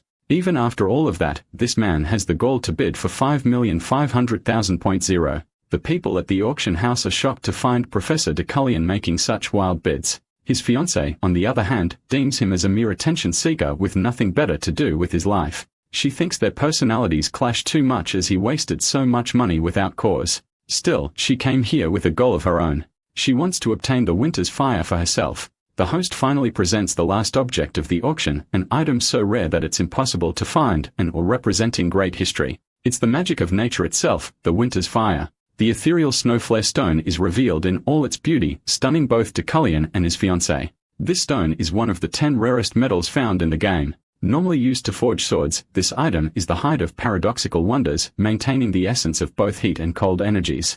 Only dragon bones surpass them in value. Still, it's Decullion's best bet, but Julie is also invested. Parties place their bets all the way up to 30 million elmi. Julie is extremely confident in her bid and is about to win, her face lighting up with happiness. But then one man intervenes, placing an offer of 31 million elni, stealing the limelight. She turns in annoyance, unable to accept what his damn fiancé is scheming. She doesn't want him to interfere with the only object she's after. She places a bid of 32 million, which is countered by 33 million by the professor. They are a bit surprised that the professor wants to obtain a sword forging stone. They wonder if he wants to give it to his fiancée. They all think it must be the reason he's preventing her from making the purchase. Decullion all of a sudden realizes that he's fighting against Julie so far. This confirms her personal ambitions to obtain the snowflake stone, which means if he obtains the object, she'll carry a grudge for life. At the same time, he wants it badly because it's the first time in 3 years that the stone has made its appearance. While it's a gamble, a major risk, Decullion is ready to walk that line.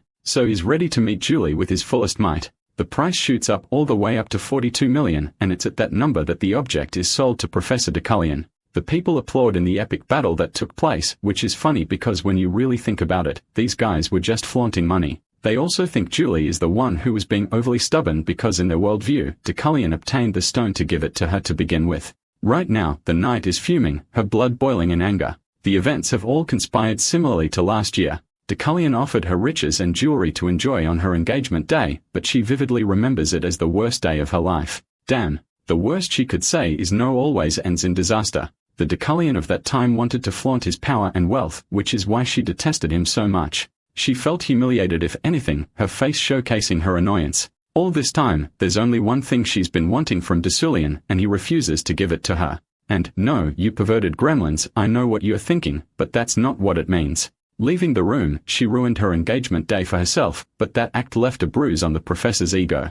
Despite her dignity as a knight, she ended up in a relationship with a professor with a shitty personality. Of course, she was granted captaincy for it, but people gossiped all kinds of nasty rumors around her. She knew all too well that he was responsible for spreading those crappy rumors to begin with.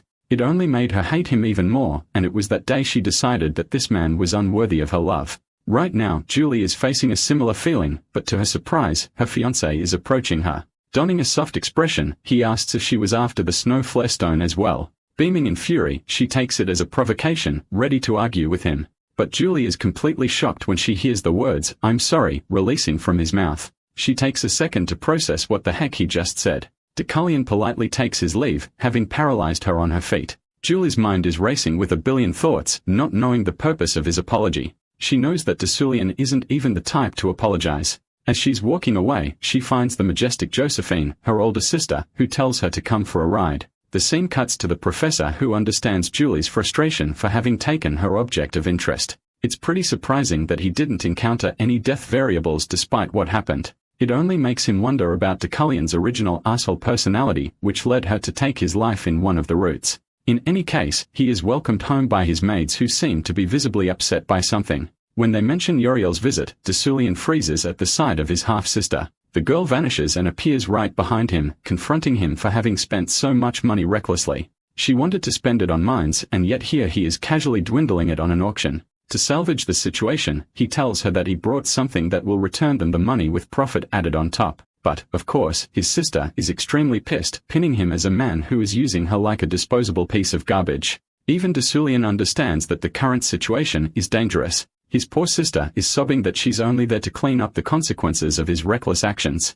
I honestly think she's so valid for confronting him. Uriel highlights their financial troubles with her doing her best to support them, and yet he spent all of her precious money. Her aura shifts in a tinge of red, her voice adopting a serious tone, marking him as an asshole who gambled all of the money that rightfully belonged to their estate. Dasulian is on red alert by his sister's pulsating dangerous aura. His villain's fate attribute activates at the sight of danger, meaning he's near enough a death experience. There's also the sight of a golden light coming from her aura, which leads him to an understanding. If he doesn't do something about the situation, he's destined to die. And if he does intervene, it may rack in a lot of profits. It's basically an opportunity hidden in catastrophe. Of course, Dasulian knows just the way to handle this situation. He tells Uriel not to worry, which is arguably the worst way to handle this situation after what she just said. She roars at him with her concerns, highlighting every single problem she went through, the struggle she faced just for the sake of her ungrateful ass of a brother.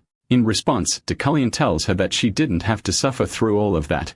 Again, Uriel points to him for being the reason they actively lost so much money after the death of their parents, and the fact that he obliterated $150 million in one day is no joke. To make her shut up, Dasulian shocks her with a declaration. He's ready to hand her the position of the head of the house. It stops her dead in her tracks, unable to comprehend what he just said. Dasulian reiterates his point, confirming that he'll do exactly as he said. Uriel went from nearly murdering him to now being flustered at his comment. She thinks he's fucking around, but he thinks she's just dragging it out. Dasulian even states that he's ready to swear on it if she's refusing to accept his words. Uriel is shocked that he's willing to go as far as to take a dangerous oath, risking death just to keep his word. She doesn't know where all of this is coming from, even wondering if he suffered a concussion on the way here. Her brother is fine with her refusing to believe him. Uriel inevitably accepts, though she's ready to put him in the grave if he goes back on his words.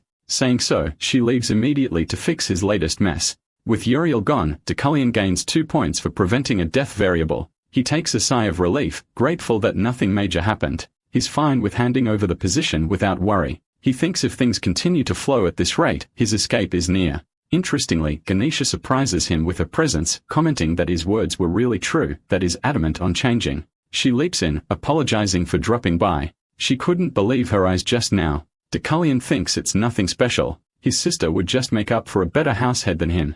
The adventurer reveals the truth about his sister, Uriel, who doesn't have an inkling of the Ucleana family's blood. This comes as a shock to Dasulian's system. He never could have predicted this turn of events, as it wasn't even supposed to be in the original game. Ganisha drops a bombshell that his sister doesn't have a single drop of Ucleana's blood in her. He'd already known that they weren't directly related, but learning that there was no blood connection at all still comes as a surprise. Seeing his reaction, Ganisha reminds him that he was the one who requested the investigation in the first place. However, Deculine remains unfazed, stating that it doesn't matter to him.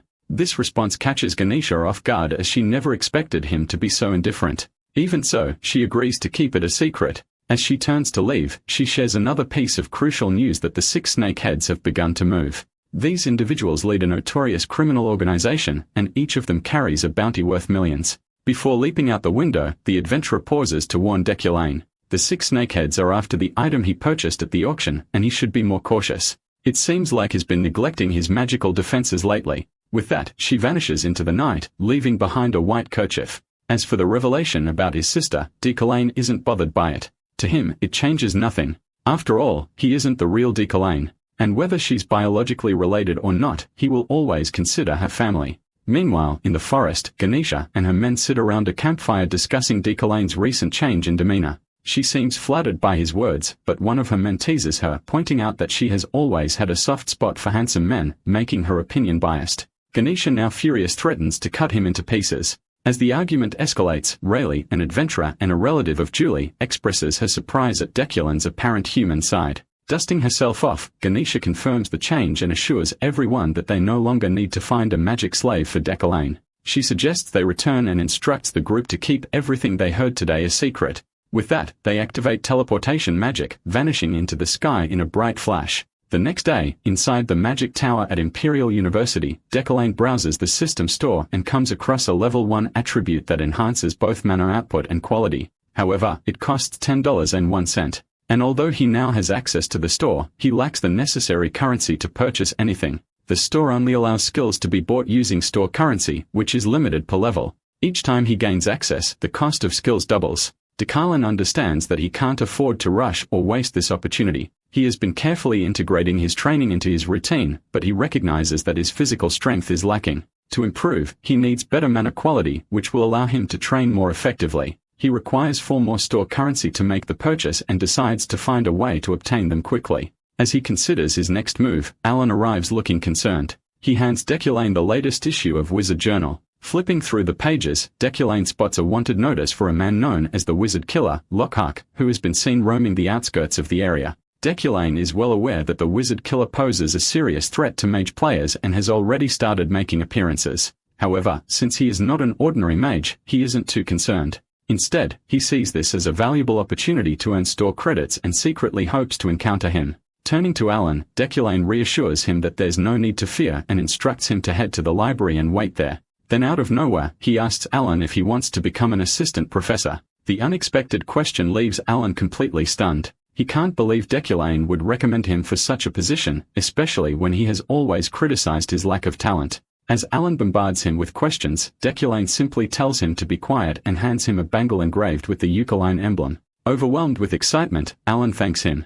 While Deculine considers how useful Alan's skills in organizing documents and handling minor errands will be in the future, he doesn't want him to leave, especially since many who resented Deculine's cold nature have already walked away. Yet Alan remained loyal, handling everything without complaint. To further support him, Deculine gives Alan a generous sum of money and suggests he treat himself to a good meal. With that, Deculine heads to the staff-only library, leaving Alan in shock. His purpose for visiting is to study Luna's research papers on the creation of pure elements. However, as he reviews them, he finds numerous mistakes and decides to correct them. He is also searching for valuable grimoires related to manipulation magic. As he walks through the library's aisles, his gaze lands on Sylvia, who is browsing through the books. She shouldn't be there as it's staff-only library. 10 minutes earlier, Sylvia had been searching for study materials in the executive reading room, a space typically reserved for faculty members. The librarian, initially reluctant, is overridden by the professor who grants Sylvia access, citing her status as Ilod's successor and the current year's rookie mage. With no choice but to comply, the librarian allows her to browse freely. Sylvia, whose passion lies in studying literature and languages, has come specifically to find a novel written in Epherene, the language of the long-extinct fairies, making such books extremely rare. This rare find is precisely why she has entered a place normally off-limits to her. As Deculine approaches, Sylvia remains unaware of his presence until he directly confronts her, questioning why she is in the executive reading room. He warns her about setting a disciplinary committee on her again. Caught off guard, she recalls rumors about Dekulian's dislike for libraries and wonders if he intends to summon the disciplinary committee. She explains that she has received permission from Professor Relin to be there while searching for a particular document. Dekulian quickly realizes that both the professor and the librarian have ignored school regulations, and in his view, all those involved should be reprimanded. Just as Sylvia processes his words, he picks up the book she is holding and immediately recognizes it as an ethanol novel. He questions her ability to read it, though he acknowledges that this isn't the main concern. Sylvia defends her interest in literature and languages, but Dekulian lets it go for now, warning her that any future rule breaking without authorization will result in disciplinary action. He advises her to have someone else borrow books on her behalf rather than relying on her family's influence.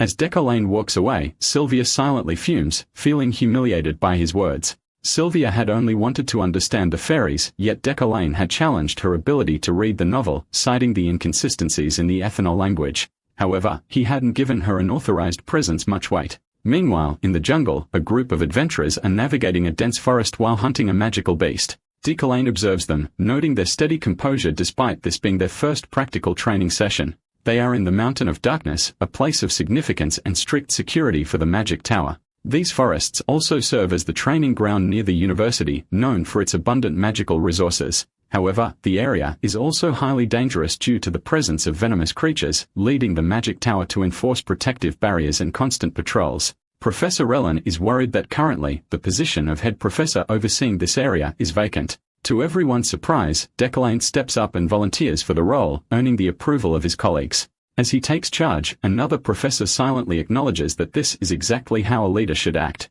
Internally, Dekulian is driven by a side quest notification, the Darkness of the Magic Tower, which offers store currency and an additional achievement reward. A mysterious pull draws him toward the mountain, likely the true reason behind this quest. This quest signals a major shift in the game, turning it into a horror experience. As the head professor has decided, everyone starts to pack up and start the venture. 9 hours later, at the cafe near the Magic Tower, Epherene and her friends are enjoying snacks. Celebrating her achievement of reaching 100,000 NA, she eagerly offers to treat them. Their conversation drifts toward the anticipated approval of their club and plans for their first gathering. Her friend brings up a recent training session at the Mountain of Darkness where 50 participants had volunteered despite occasional mishaps. Suddenly, a scream cuts through the air followed by a tremor. Rushing outside, they spot someone running and crying out for help. Julia hesitates, sensing that something is wrong and shouts for Epherene to stop, but she keeps running. After a short distance, Epherene stops, turns around, and is shocked to see that her friend has vanished. Disoriented, she finds herself in an unfamiliar location, completely separated from her friends. Recalling the person who had been calling for help, she spots a figure and calls out to them. However, as they approach, she quickly senses danger. The person lets out a horrifying scream, revealing a monstrous form. Now certain she is under attack, Epherene readies herself to fight. Just then, Dekulian unexpectedly appears, startling her. She immediately accuses him of harming the woman, questioning his authority to attack a civilian. Dekulian, unfazed, tells her to take a closer look. As the illusion fades, it becomes clear that the figure is not human but a demon. Dekulian explains that Sylvia had been caught in a deceptive spell, a common trick used by demons. Epherene attempts to step in, but Dekulian coldly tells her to stay out of it. The demon suddenly lunges at Dekulian, forcing him to engage. Furious at its attempted escape, he launches into battle, demonstrating his overwhelming power. Dekulian, analyzing the creature, identifies its primary ability as illusion magic and notes the glowing core on its forehead. Thanks to his own resistance to mental attacks, the demon's illusions have no effect on him. Dekulian's blood boils with rage, a result of his inherited Euclidean lineage, one known for its exceptional strength in hunting demons. This bloodline not only purifies surrounding mana and enhances its quality, but also intensifies the user's aggression. The ancient legacy of the Euclidean line, feared for its relentless pursuit of demons, comes alive within him. Dekulian, fully embracing his instincts, swears to destroy the creature. His fury surges as the monster demon charges at him with all its power. Meanwhile, Dekulian just completes the side quest, earning store currency and officially defeating his first demon. With the Euclidean attribute now unlocked, he calls the creature filthy before finishing it off. However, upon closer inspection, he is shaken by its appearance. A realization strikes him.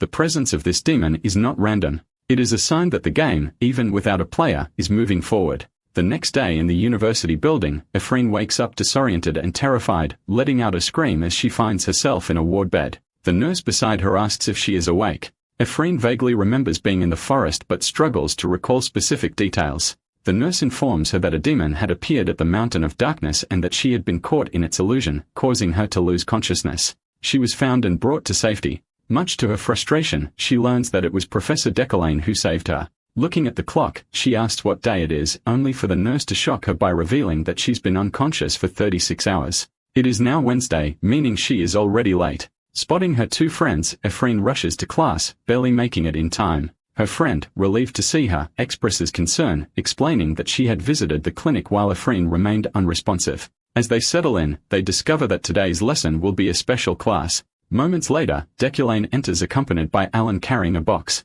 Epherene, puzzled, wonders about his identity. Without hesitation, Decolaine announces that this is Alan who will be assisting him as a teaching aide. The students are surprised by Decolaine's decision as he was known for teaching alone.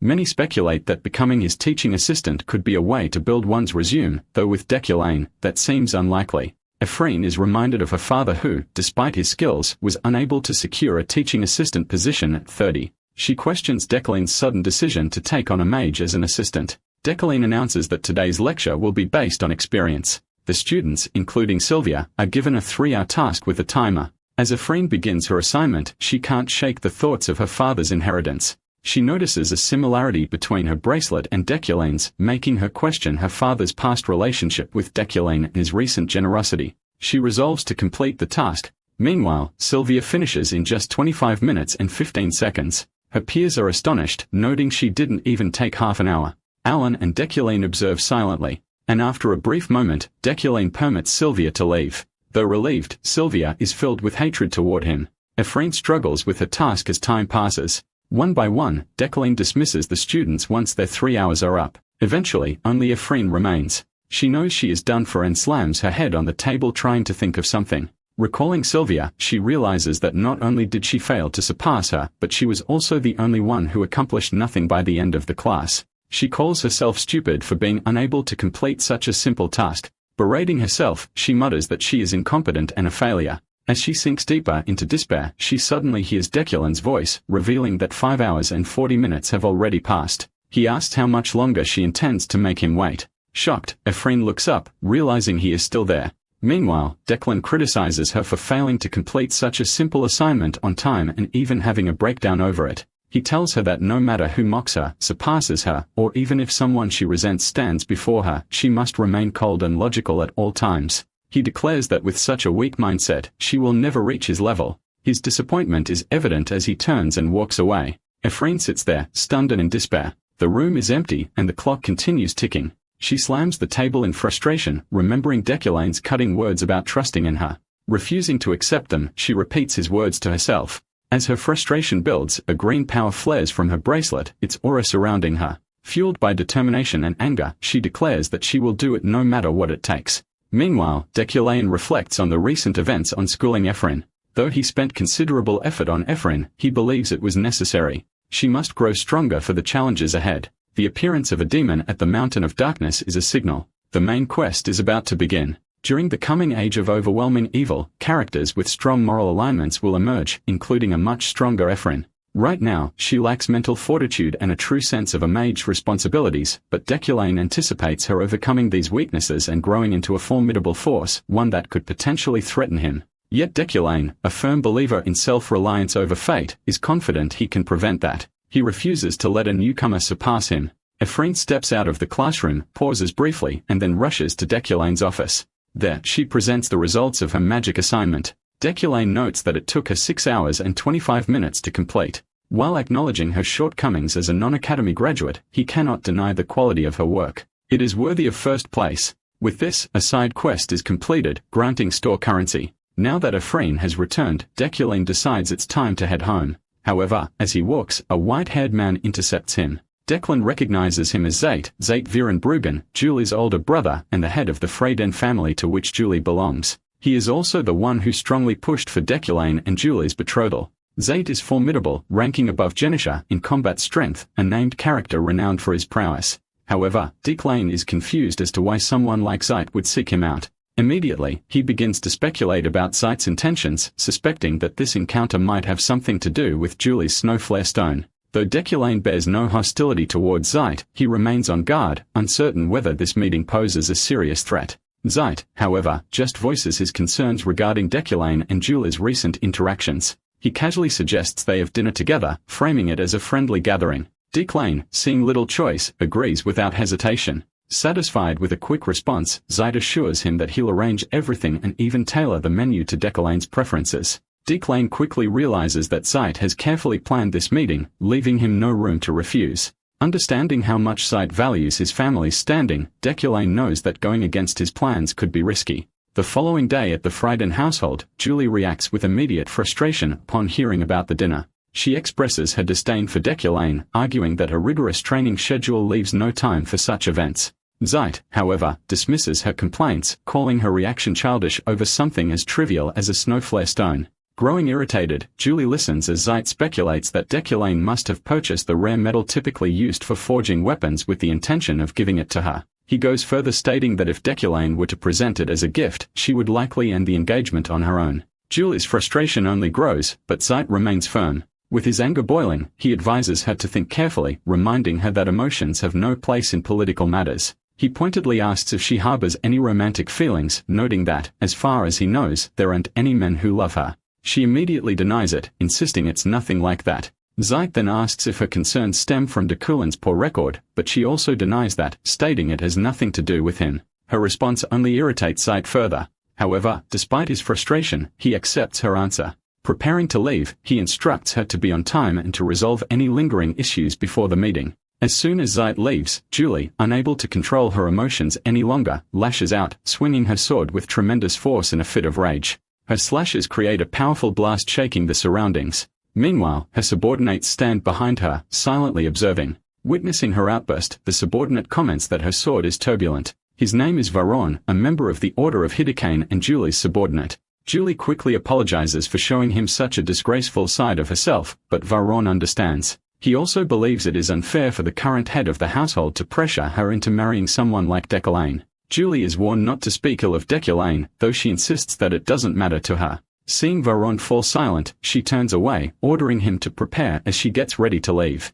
Varon is deep in thought, contemplating the path he has chosen to prove his loyalty. It's a task that only he can accomplish, and he is determined to see it through, believing it will bring Julie happiness. At the Berked Assembly of Elders, a conference is underway regarding the appearance of a demon in the Mountain of Darkness. The elders discuss the magecraft they developed using mystic arts to combat demonic entities, realizing that it is now time to take action. To address the situation, the conference leader orders his men to send letters to the 12 sorcerers, summoning them to Bercht. With that, the letters are dispatched. Meanwhile, Declan finishes organizing the items he obtained from the auction. He prepares to equip Rufren's ring, which enhances mana recovery, and the ancient rune necklace designed to store mana. FollowingGanisha's advice to prevent theft, he plans to secure the rest of the items in a vault. However, an issue arises. The Frost Flame Stone isn't responding as expected. While he knew it wouldn't be easy to use right away, he is surprised that his telekinesis has no effect on it. Suspecting that the stone's mana is actively resisting him, he recalls spending a significant amount on it.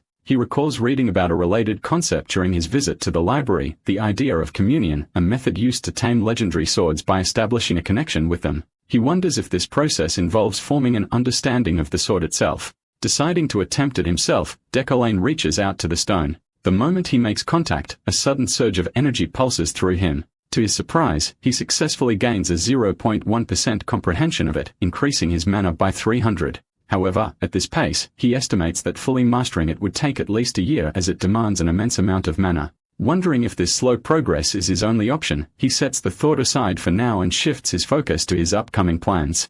Reviewing his schedule, he notes the dinner arranged by Zeit. However, upon noticing the date, he tenses. This event was scheduled before he possessed this body, and in just 3 days, the death anniversary looms. Both events weigh heavily on his mind. When Deculane arrives at the restaurant, von Meschel, Varon is already there. Julie, who left earlier, should already be inside.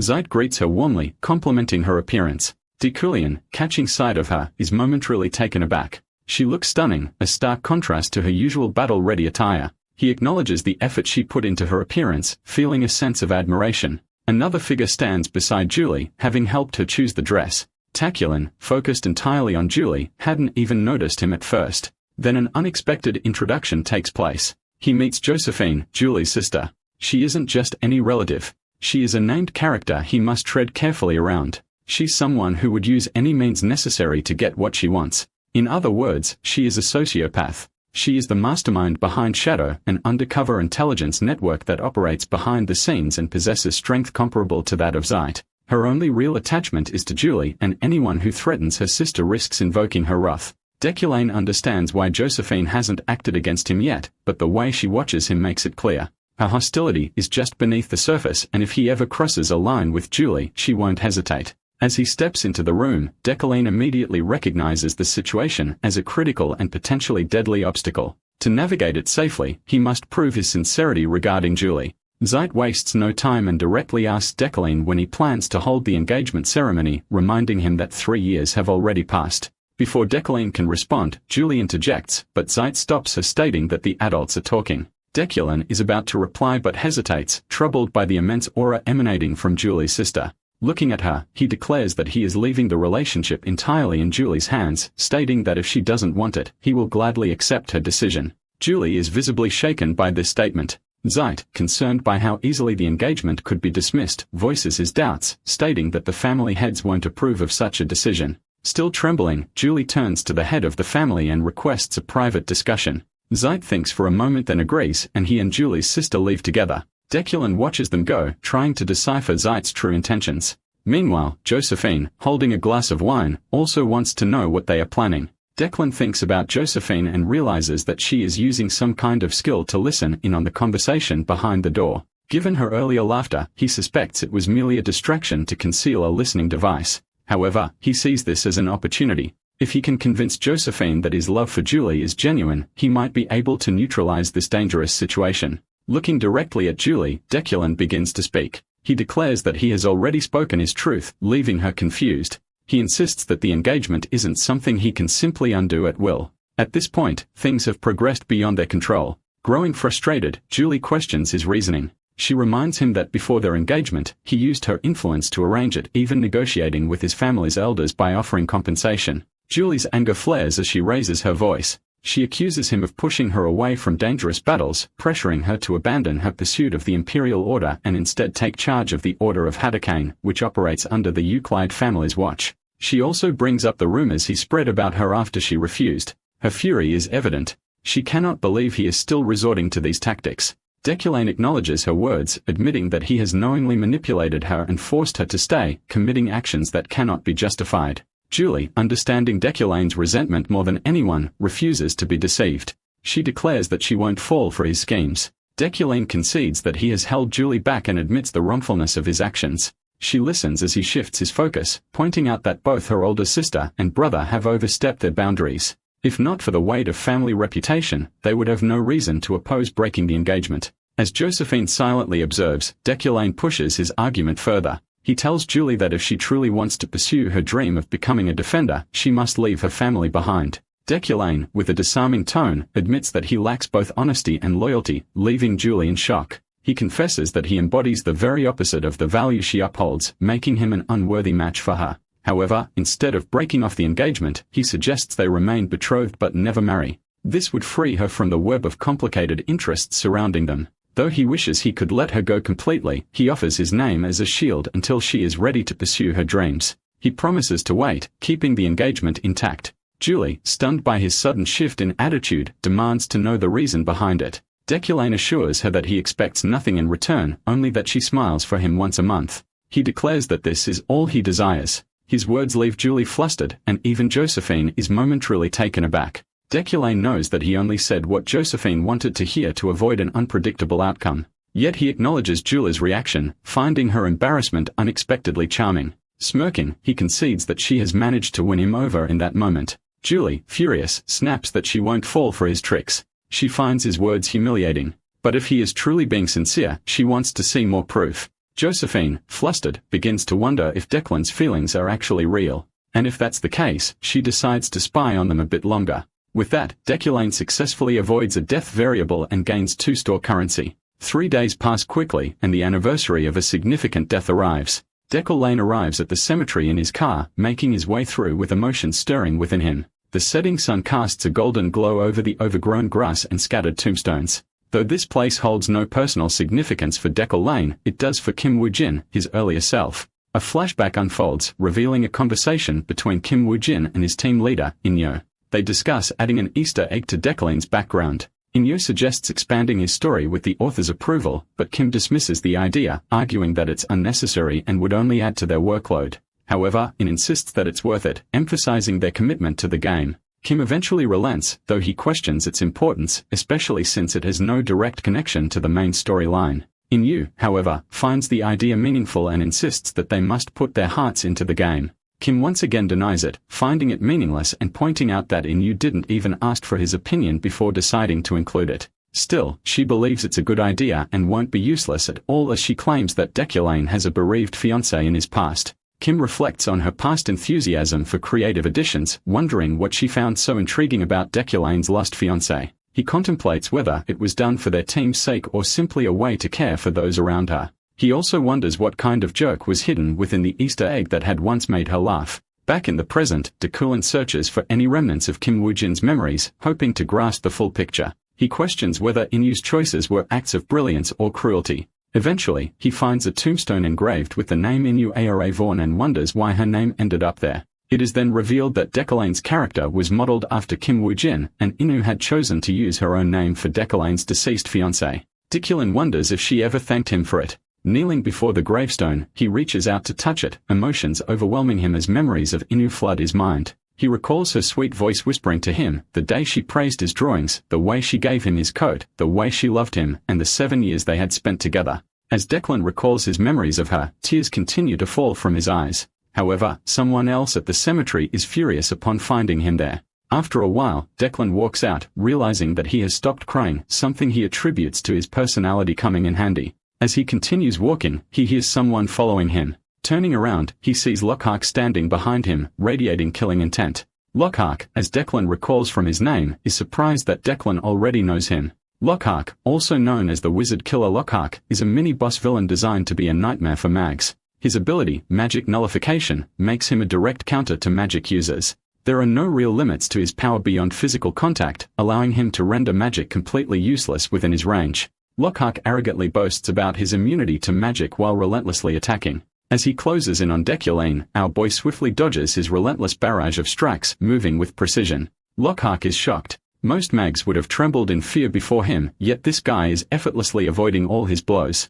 Annoyed, he unleashes a powerful strike at Deculain only to be counter-punched in the face. Walking up to Lockhart, Deculain calmly states that fighting him is meaningless. Several days ago, Deculain finally managed to acquire $10.01 in store currency and purchased the mana improvement skill he had always wanted. This enhancement expanded his overall mana capacity. While testing it through repeated practice, he realized he would need to completely readjust, but he was thrilled to be able to unleash a greater amount of mana with the same effort. During his training, he discovered that the skill's effects extended over a larger range than expected. Then as he grabbed his practice stick, he was shocked to see his hand sinking into it, making him realize that the skill had also increased his physical strength as a whole. After multiple attempts, Lockhart is finally defeated and lies on the ground in front of Deculain, utterly beaten. Deculain successfully overcomes the death variable, earning additional store currency. Reflecting on the fight, he acknowledges that while he initially believed his Iron Man attribute alone would be enough, the recent trade enhancements made the battle far easier than expected. Lockhart, stunned, refuses to accept defeat. Furious, he shouts trash talk at Deculain, accusing him of being a traitor. Observing Lockhart's intense anger and unusual abilities, Deculain quickly pieces together the truth. Lockhart is not an ordinary opponent. He belongs to the Red Film race, a revelation that leaves Lockhart in shock. The Red Film race, named for their distinct birth markings, are the descendants of demons. Scattered throughout the continent, they conceal their identities as they are natural enemies of mags. Just as magecraft was originally developed to combat demons, the war between mags and the Red Film race has been a defining conflict in the world. It is a major element of the game's lore. Standing over the defeated Lockhart, Deculain realizes that due to their heritage, the Red Film race is constantly at risk. He suspects that a large-scale purge is underway. Though he understands the suffering Lockhart's people have endured, he points out that killing innocent mags would only turn him into the very monster he despises. Lockhart, furious, demands that Deculain stay silent and finish him off. Instead, Deculain surprises him by expressing his belief that the Red Film are not inherently evil. Lockhart, disbelieving, accuses Declan of hypocrisy. Declan calmly states that the only time he has ever lost control of his instincts was when he faced a true demon, something ingrained in his Eucaline's bloodline. For generations, his lineage has hunted demons and the reaction is buried deep within him. This is pure instinct for Deculane, something he cannot simply overcome. He questions whether he is losing his dignity and composure in front of Lockhart or if he is wavering at his provocations. Making his point clear, he states that the red film are humans too and that he can trust them. As the other inspectors arrive, Deculane swiftly knocks Lockhart out cold to ensure he can be safely arrested without resistance.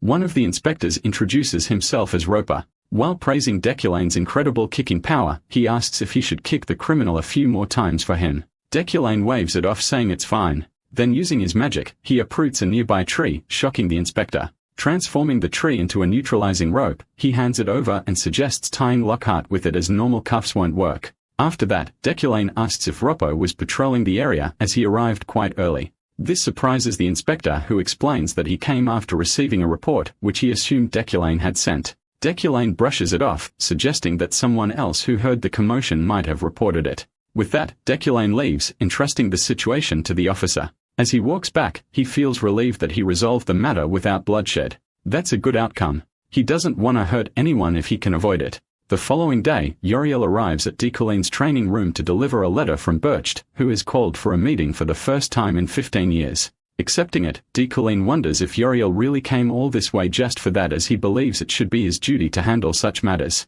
Opening the letter, he reads about the recent demon incident that took place in the Mountain of Darkness. The Bircht are summoning all mags for a meeting to discuss the situation. This marks the beginning of a new main quest for Deculane titled Bircht's Call. The meeting is set for a week later, and he is permitted to bring one guard along. Uriel suggests that Jeff accompany him, but Deculane immediately refuses, pointing out that Jeff is merely their driver and has no idea how to wield a weapon. Despite this, Uriel insists that he should take a guard as the journey to Bircht is known to be dangerous. Hearing her concern, Deculane is slightly surprised that she seems worried about him. Flustered, she quickly clarifies rather loudly that she only cares because she doesn't want him to die. With a slight blush, she offers to handle the matter of selecting a guard on his behalf. Declan agrees to let her take care of it. Meanwhile, at Freeheim's outpost, Julie is occupied with training young knights in sword fighting. A vice-captain watches everything unfold, mumbling to himself about what course of action he should take. Suddenly, Varon responds to his thoughts, startling him as he hadn't even noticed Varon standing behind him.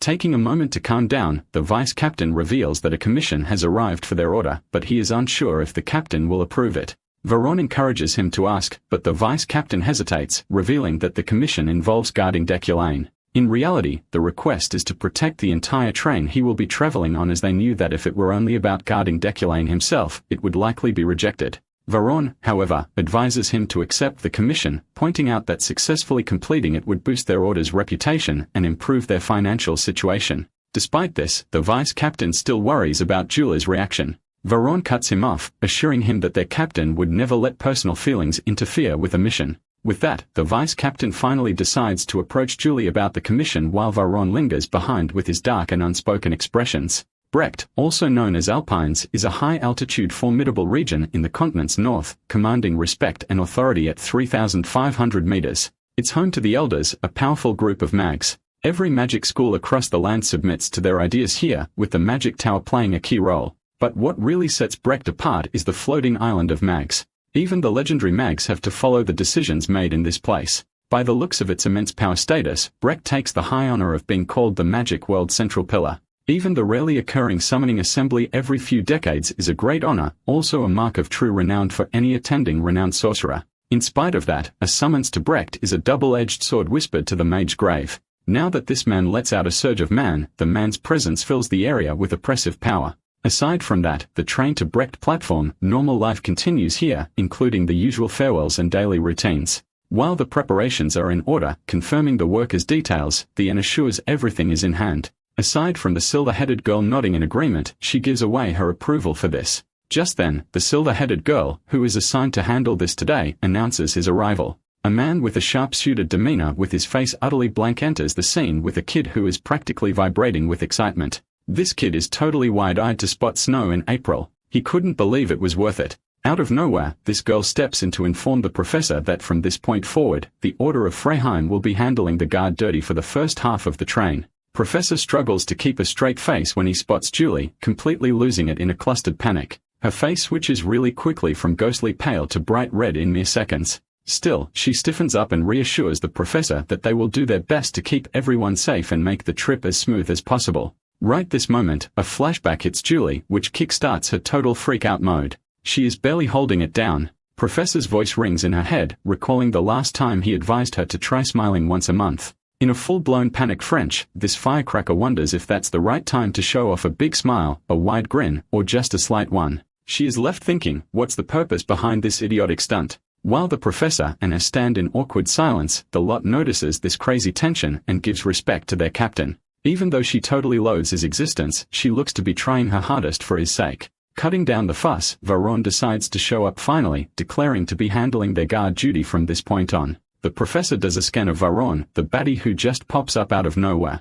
He lets the big shot know he is tasked with keeping them in protection while the other two are just here to win their respects.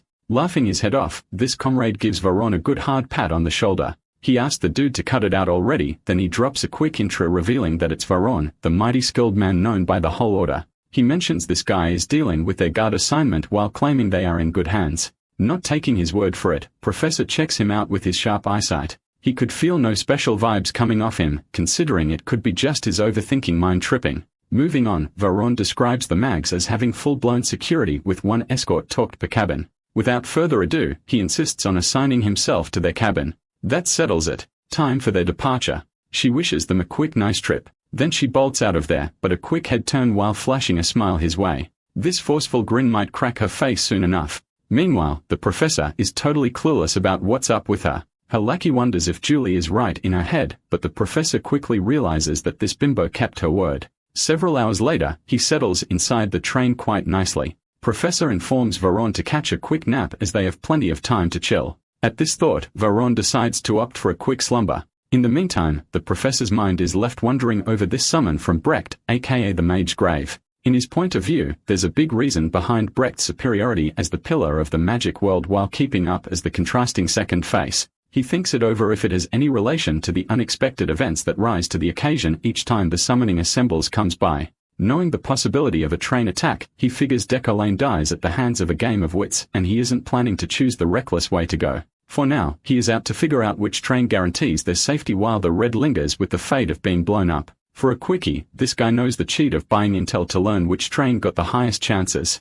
Although this guy bets the original Decollane would have made it easier. But imagining the ominous freaks out there, Professor calls off all the dark connections after getting his hands on Decollane. That only led him to tighten his security. For this reason, he opted to learn the legendary technique of martial arts, a strain using comprehension. Considering Alan's hype, it's weird to see him out cold. Days ago, Alan practically cried in happiness for having the chance to accompany him towards Brecht. However, the professor is about to have a quick change of heart when he sees Alan's dripping snot. Turns out the professor is one big germaphobe. Even then, he never thought Alan would pack an ambitious mindset to ride this trip. Soon reaching Brecht, he is quite shocked to see such a smooth ride in his wake. Even after blunt preparation, George's suit, jacket, and shoes level up his defensive capabilities and unleash his full potential of Midas Touch. Some time ago, thanks to Midas Touch's manipulative powers, helped him take Master of Clothes tailor to his needs. His wood steel shuriken got a major upgrade thanks to Midas Touch. He powered up numerous pieces of wood steel which were scattered throughout the train and even tweaked into Alan's clothes just in case.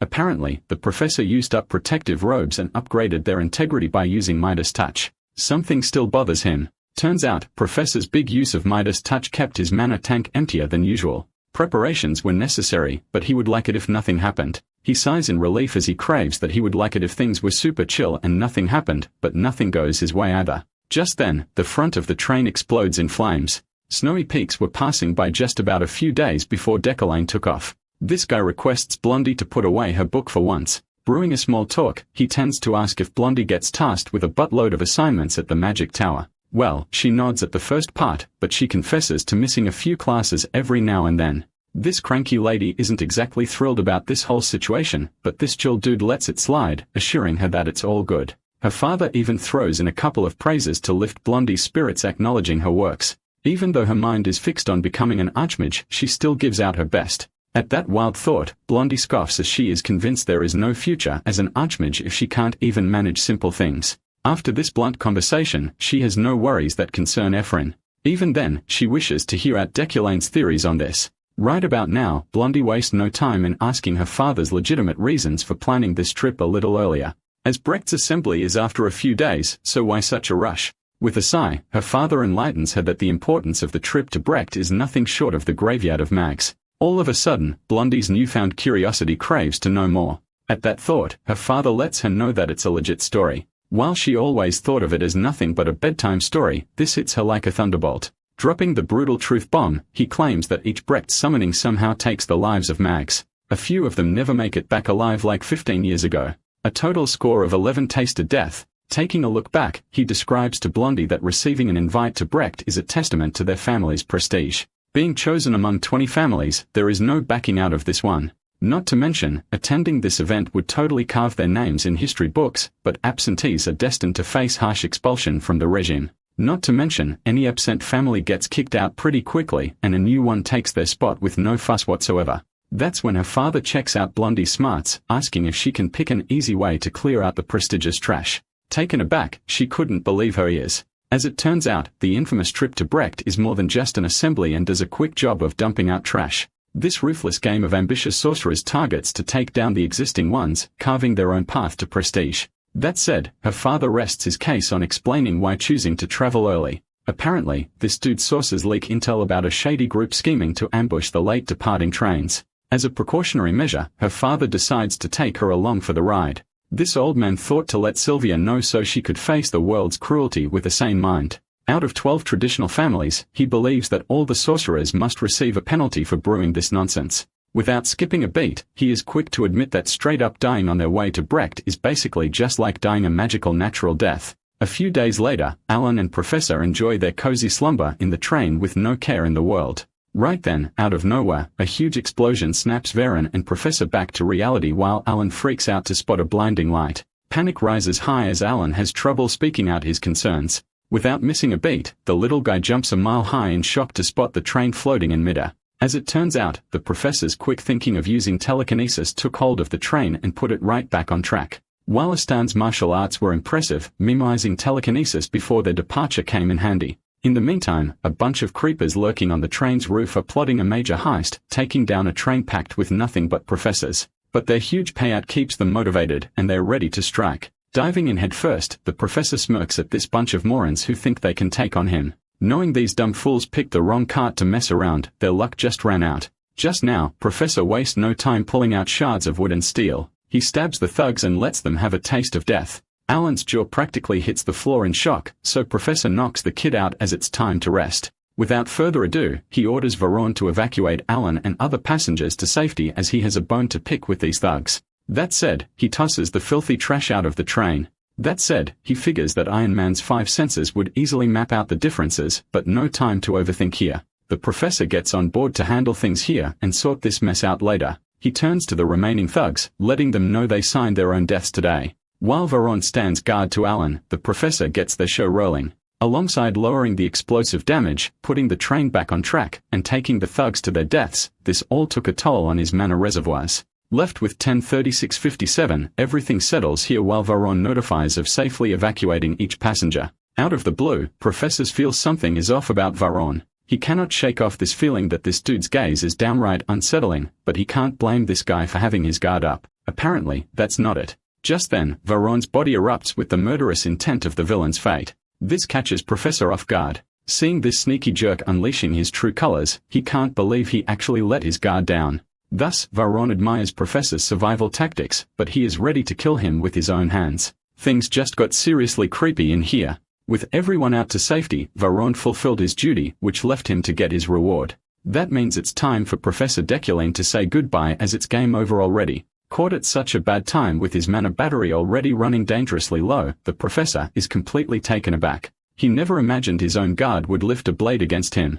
That said, curiosity takes hold and he tends to ask Varon if he is acting alone or if someone's pulling the strings here. When asked if Julia is the mastermind behind this operation, Vernon's fury goes off the roof, boiling fumes, his murderous intent spikes as he glares at Professor who got his breath numbered. That said, Varon orders Professor to quit mouthing his master's name from his filthy mouth. Dripping with fury, he warns Professor that any casual slip of the tongue might serve him much worse than what he has already planned. Even then, Varon thinks of Julia as an upstanding knight who wouldn't go to such lengths. His eyes are filled with bloodlust and he is quick to announce that he plans on killing the professor himself for Master Julia. With a look that screams kill, Professor can't seem to pinpoint what's wrong with this dude. To top it off, his most trusted Freedom guy turned out to be a maddening rogue. That wasn't on today's agenda. A trusted member of Freedom, everyone looks up to who went down such a path, much to their dismay. With the remaining 10, Professor wonders if he has a shot against this powered-up beast with nothing to lose here. Without a second thought, he quits wasting time, claiming to no longer serve him as his guard. Giving off a fierce glare, he lunges forward at full speed. His blade cut through the air with a lethal intent to kill. That totally surprises Professor, leaving him no choice but to cancel telekinesis on this train. Just like that, the train goes off balance. Somewhere else, Sylvia's servant knocks on the door to see if Lady's ready to try out Breck's special snow cone. Without wasting another breath, this girl tells Sirio, the Alade's family, to eat it all. Aside from Professor Deculine and Rewind, Sirio claims that everyone has arrived. Sirio tends to ask if Sylvia is on hold for someone important, but no words come out of her mouth as Sirio leaves her be. After that, Sylvia takes a trip down memory lane. Feeling a pang of guilt, she watches the whole thing from a distance. The day she visited her late mother, Celia von Ellerman Alade, was just another normal day. She poured her heart out and kept ranting about her school life and how this one teacher, Deculian, gets on her nerves. His never-ending assignments are a pain in the head, and he possibly thinks of himself as the only professor alive or something. But just then, a faint sound interrupts her chatter. Curiously, she peeks around the tombstones only to spot Deculane's noble posture. Deculaine never gave off the vibes of a mourner, but Sylvia is totally thrown off to see him taking his time out to visit a grave. Honestly, he is full of surprises. Just as then, Sylvia's jaw hits the floor to see a teardrop sliding down Deculaine's cheeks. She is rendered speechless by the sight of a tear falling from Deculaine's eyes, breaking his nearly perfect picture of his icy demeanor. The icy cold Professor Deculaine cries and Sylvia's entire perspective of him shifts greatly. At that moment, she couldn't see the high and mighty arrogant professor, but someone who had lost someone dear to him. His tears look like shooting stars that live rent-free in her mind. That's when her father's intel crashes back into her thoughts. She recalls a shady group scheming to attack the late-arriving trains. Growing anxious as Deculaine hasn't made it to Brecht yet, she recalls his lecture notes. That motivates her to try out something, so she whips out a magic stone. Clutching this medium, she plans to make something out of this. Considering magic's 3 attributes built by using the caster as the source, she owns 3 primary colors of magic already. Channeling her mana, she shapes the magic stone into a bird. Swift. With a silent command, she passes her intentions, hoping it to be Sylvia's set of eyes. Swift takes a quick flight, ready to show her everything.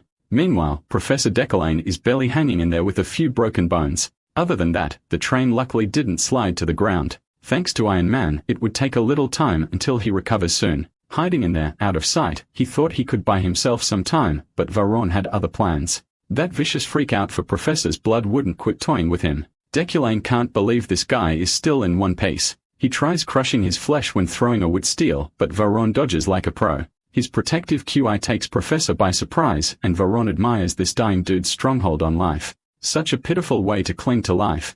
These two engage in a fierce battle. In the meantime, the Professor has to admit Version had the upper hand all along. In his perfect condition, he knows defeating him wouldn't be an easy task. Right now, his mana battery is running super low and exhaustion weighs him down. This makes the odds roll totally against the Professor. Still, he isn't the type to go down without a fight. That said, the thought of Resolute pops into his mind. That's the ace up his sleeves now. This skill alone unleashes a full-fledged surge of mental power that lasts until the battle ends. However, if one resolves waivers, their body will remain standing and won't bend at all. With a disengaged mind, the magic would still work. Thus, Deculaine won't ever bend in such a peril. Besides that, Varon is proving to be a raging monster out for blood and goes full beast mode at Deculaine. Charging at him with his sword, Deculaine knows that Varon's one cut and he is as good as dead. He is left wondering if he will wake up again in his office or not. Suddenly, a splash of blood paints the whole room red, and Swift races to the crash site as Sylvia's set of eyes.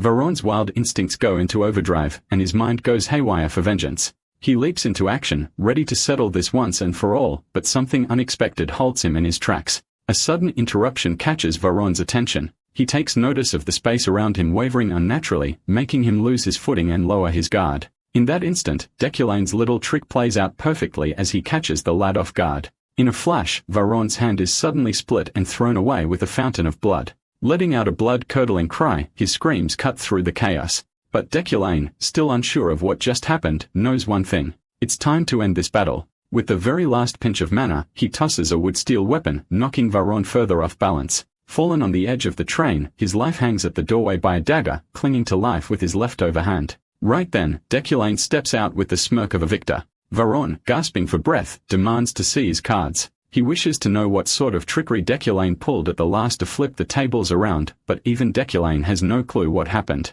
However, now that the fight has reached this end, Deculane finally sees a chance to get some answers and hears out Varron's reasons for killing him. Deculane is looking for answers and he is fully aware of never having any beef with Vero. Thus, it doesn't make sense for him to go this far. Varron lays it out straight that Deculane wrongs his liege and committed unforgivable sins. That kickstarts his brain into thinking if it's all for Julia. Raising an eyebrow, he questions why even though Julia never asked for this. Pushing further, Deculane dares to ask who Julia is to him. With his strength failing, Varron has no answer to this. That question stings Varron, who believes that someone like Deculane wouldn't understand it at all. That sends Varron down memory lane. Julia once received high praise from the Frisia family for capturing this little pig. Turns out little Varen had gotten into a mess with some noble's brat, Jason, and was being framed as the troublemaker. But this brat's mummy wouldn't quit preaching about how kind her son is. Little Varron wouldn't budge and curse that little jerk, refusing to back down. That ticks off the noble woman, and she is all set to press charges for assault and trespassing. She is ready to toss Varron back into whatever gutter he crawled out of. Totally stunned, Julia found it hard to believe that Varron, with his scrappy background, had the guts to sneak into noble territory. She can't believe that a scrawny, lanky guy like him could climb up the walls. Without wasting a second, she takes the responsibility of reporting Varron to the police herself, which calms the noble woman. On the way, Varron wouldn't shut up about how unfair this was. He is only defending himself, asking if that happens to be a crime worth turning him in for. With a momentary silence, Julia breaks the ice by agreeing that the Frisia family is notorious for their nasty demeanor. She lets him know that Varron's statement might hold some truth. Before Varron flips out again, Julia shuts him up right away. She lets this Dumbo know that he doesn't get free passes to hit people. With determined eyes, Julia makes a big offer for Varron to follow her. She intends to teach him how to control himself, but this nut job only cares if food and drinks are included in this offer. And just like that, he met his liege, Julia, who took him in as her own. Soon, he joined the Night Order, but his crappy personality was never his strong suit for making friends. Thanks to his nasty attitude, people kept a distance, which left only Julia, the one person who actually gave a damn about him. As long as he was by her side, everything felt right. Julia stood firm, always helping others and never turning away from injustice. Over time, Varron's respect for her grew, turning into something more than just an apprenticeship. He soon fell for her, but he knew he could never act on it, leaving those emotions nothing but a burden for her. His feelings, no matter how strong, would only hold her back. Although Varron claims his emotion is nothing but a burden to Julia, which is why he is dead set on killing Deculane, he is pretty sure that Deculane would be the end of his liege. This man would become the sole reason for Julia's demise, and to him, it's all pretty clear.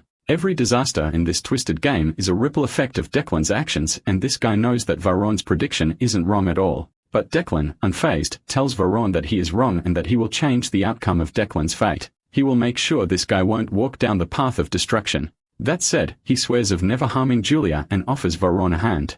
Yet Varron's goals are unbothered by Deculane's newfound understanding. Eyes blazing with mana, he refuses to change his mind and still wishes to kill this professor. With a heavy sigh, Deculane knows that his stubborn choice will haunt Julia for eternity. Now there is only one thing left to do, so he kicks Varron off the train. In the meantime, Julia's subordinates catch her in deep thought, probably worrying for Varron. She brushes it off, knowing Varron is capable enough to take care of himself. Falling through the endless sky, Varron lets his tears fall freely. He can only hope his liege a happy life. Swift flies like a free bird, letting her make her see the full crash site. Having a full view, Sylvia finally gets the hang of this situation. She realizes that Deculane killed his own guard, and the guard went down the cliff and into oblivion. Keeping a full focus, she gets a full understanding of how the situation proceeds to such a grave ending. Learning the night Varron had motives of killing Professor Deculane first, but failed miserably, she learns that in his act of self-defense, Professor Deculane had no option but to eliminate him by kicking the knight off the train. Soon enough, Sirius calls Sylvia's attention back to Earth, alarming that the assembly is about to start. Giving off a concerned look, she leaves it be, but her mind wouldn't quit thinking about Deculane. She holds on to the hope that Deculane will appear in time, avoiding any further trouble. Moving on, the minions are excited to catch the sight of their vice chief, Lilia Freemian, of the Security Bureau. Thus, Lilia, out on patrol, verifies the site of the explosion and attack. Guards come clean that it's the right place, but with the Brecht assembly happening soon, that's just to be expected, like, it's no biggie. Adjusting to the norm, Lilia questions if there are any casualties, giving out a flat yes. These guys confirm the status of 2 people still missing if not injured. Taken aback, she hears them out, naming Knight Varon and Professor Decullion. That takes her by surprise. Moreover, they guide Lilia to their supervisor for further details on this matter. Right then, Lilia's eyes fall on the body of a little kid, probably passed out. She confirms this little dude is still out of it, thanks to the shock of this accidental crash. Chief Lilia continues her investigation, taking down everyone's reports. The lot informs Lilia of a knight rescuing them and evacuating them safely out of the crash site. Not to mention, they still recall the time of the train's mid-ride. But by the time he woke up, it had already crashed off the cliff. Considering a second opinion, this victim claims that Assassin's second attack might have escalated things. The theory of Midder didn't quite make sense. Good thing this guy took a picture out of shock, so they have evidence now. Lilia is wondering if he just magically picked up the train. Out of nowhere, this mystery voice echoes in her mind, claiming that Knight Varon is dead. Not just that, it also admits that Varon pulled this whole thing off and did his best to eliminate Decullion, but failed miserably. Keeping it short, head Professor Decullion survived. Chief Lilia is totally caught off guard by this creepy telepathic message lending support for her investigation of the crime scene. This telepathic report might come in handy, but that surely freaked out Lilia. Having a look around, she doesn't see anyone who looks remotely suspicious to have pulled this off. This stunt leaves her with more questions than answers now. All of a sudden, some dude informs Lilia of someone walking right from the crash site. She notices a super chill dude with a noble posture coming into sight, and she quickly figures that it's none other than Professor Decullion himself. Totally worn out and bruised, Decullion, in deep thought, hasn't noticed the crowd and Lilia yet. He is aware that the strange happening hadn't happened at the exact moment. He would have been dead meat. Just like that, he would have been known for being taken out by some nameless knight of all people. Not to mention, he would have lost the opportunity to figure out what or who saved him back then. Like Varen, he would have ended up at the bottom of that cliff, forgotten and powerless. The realization hits hard that he stood no chance against Varen. He felt utterly powerless against his own guard. But the real question lingers in his mind: who in the world saved him back then? Without skipping a beat, Lilia calls for head Professor Decullion's attention, verifying his safety. With a quick intro, she claims to be the Lilia Fremion from the Security Bureau.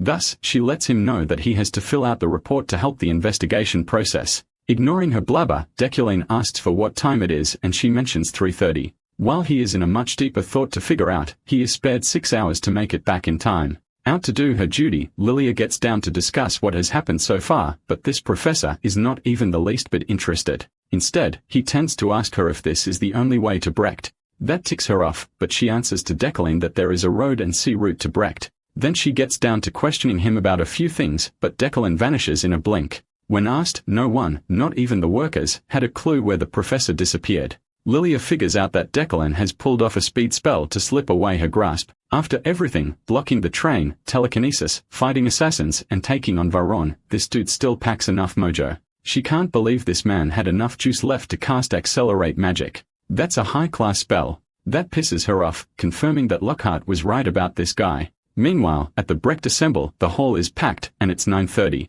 Sylvia still waits for Declan's return. The host, all formal and out of sight, thanks the attendees for answering their summons. Then out of nowhere, a monstrous surge of mana totally creeps out Sylvia, who was quick to notice that is none other than Dezekton, the great leader of Brecht, a living legend who had abandoned the outside world on his own terms. Looking at him, she knew to challenge the Archmage title. She had to reach his level. Now the roll call starts, marking the attendance of Gultheon of the Illid family, Ethan Sick of the Bran family, Borin of the Vayrad, and Ihelm of the Rewind. Just when Klein of the Decullion family's name is called out, silence flows to the table with zero response. The host decides to call their names 3 times, and if no response, then this family will face elimination from the 12 sorcerers. This escalates the gossip like wildfire, how the head of the Decullion family's downfall started with Euclid's coming. Their first summoning was marked to be 200 years ago, and it would be a big tragedy for their demise. Sylvia hears it all, how they trash talk about the current head of the Decullion family being a serious letdown compared to his ancestors. Laughter echoes through the hall for the talentless prick as the host calls Decullion's name 3 times. Right about now, the host is about to move on. The doors burst open with a force that silenced the room. Standing there, Klein of the Decullion family marks his attendance, catching everyone off guard. The meeting that had started in shocked silence progressed smoothly and swiftly. The first item on the agenda was the demon that had appeared in the Mountain of Darkness. It was discussed with no opposition. Ethansil, the presiding head of divinity and head of House Bran, expressed her opinion. She wanted to put more eyes on the matter regarding a demon appearing near. She proposed that each school cooperate with the church and that mags be dispatched into suspicious regions. Everybody agreed, and the meeting proceeded with their first short break. Declan took a deep breath of exhaustion. He ran like crazy to reach Birched as fast as he could. He could not afford to be late. Now he is devoid of mana or stamina in his tank. Despite his fatigue, his outward appearance hasn't been impacted. He still looked as slick and composed as ever. Deculin's noble traits and attributes are annoyingly incredible. As the council petered out of the round table, a certain someone called the professor with a worried voice. It was the teary-eyed Alan who had just arrived. He apologetically asked if his boss was all right. He was told to wait outside since he arrived when the meeting had already started. The professor assured him that there was no need to worry. After that suspicious interaction on the train, Deculane can no longer think of this child as innocent anymore. He's certain that something is off about Alan's identity. He can't quite pinpoint what it is yet, but it reminded him of a famous movie in his previous world. So he instructed Alan to always stand next to him from now on. Keep your friends close, but your enemies closer. He wants to keep a closer eye on Alan going forward. He is determined to find out what this pipsqueak really is in due time no matter what. After the short break, the council convened to go back to the round table of discussion. The next agenda on the docket is one of grave importance and controversy. They must figure out what to do about the Bloodshroud sorcerer who had been killing mags. It is a sensitive topic, so this won't be concluded as easily as the previous agenda. The head of the Virad family, Vething, made a big show of smacking his hand against the table and giving an impassioned speech. He views the Bloodshroud race as cockroaches who have been secretly breeding and laying eggs within human society, corroding human lands. Ethan Sull, head of House Bran, immediately opposed such distasteful comments. Besides, they do not have the means to differentiate Bloodshrouds from other races at all. Vething proposed that they could just invent a method using the paltry clues they have about the race's features. He believes eradicating these cockroaches is possible with the power of the Imperial Magic Tower. Deculin maintained his silence. He knew that opinions would clash from the start, but it's getting heated too fast. As far as they know, Bloodshrouds can recognize one another, and they are gathering forces in secret. That must mean that they have a power structure and a leader at the helm. Vething fears that they are scheming about something sinister. Ethan Sale refused to buy into this fearmongering based simply on Vething's delusional speculation. The silent majority held their tongue, but they quietly agreed with the rambling madman. The notion of a Bloodshroud figurehead hiding and planning makes them feel uneasy and disgusted. They were in this situation 60 years ago, and the council's indecisiveness cost them the lives of countless mags. The tension in the round table was so thick that you could cut it with a knife. After what seemed like a lifetime of silent stalemate, Giltjang von Ludwig Illide spoke up and tossed the ball to Deculane of Ukline. After all, the professor came from a long line of great exorcists who stood at the spearhead of eradicating demons since time immemorial. As someone from the present, Deculane is well versed in these types of situations. Blind hatred always leads to unnecessary grief and misfortunes. Setting the bleak future aside, suppressing the Bloodshrouds right now would be plainly wrong. Even if he can't stop the council's vote, he can always just delay their decision to the best of his abilities for the sake of the future main quest. The world had already branded the Bloodshrouds as the common enemy, a blunder for sure, so Deculane spoke up. While it is true that long ago, the Bloodshrouds were viewed as humanity's enemy, reviewing every single piece of literature pertaining to the war would make it clear that all the bloodshed stemmed from a simple misunderstanding. Bethan grimaced upon hearing such a ridiculous statement. Decarlin continued that 237 ago, during the Rodrin Witch incident, Rodrin was falsely accused and punished. From that incident, the Great Suppression occurred, leading to the death of countless Bloodshrouds. Refusing to accept the injustice, they retaliated.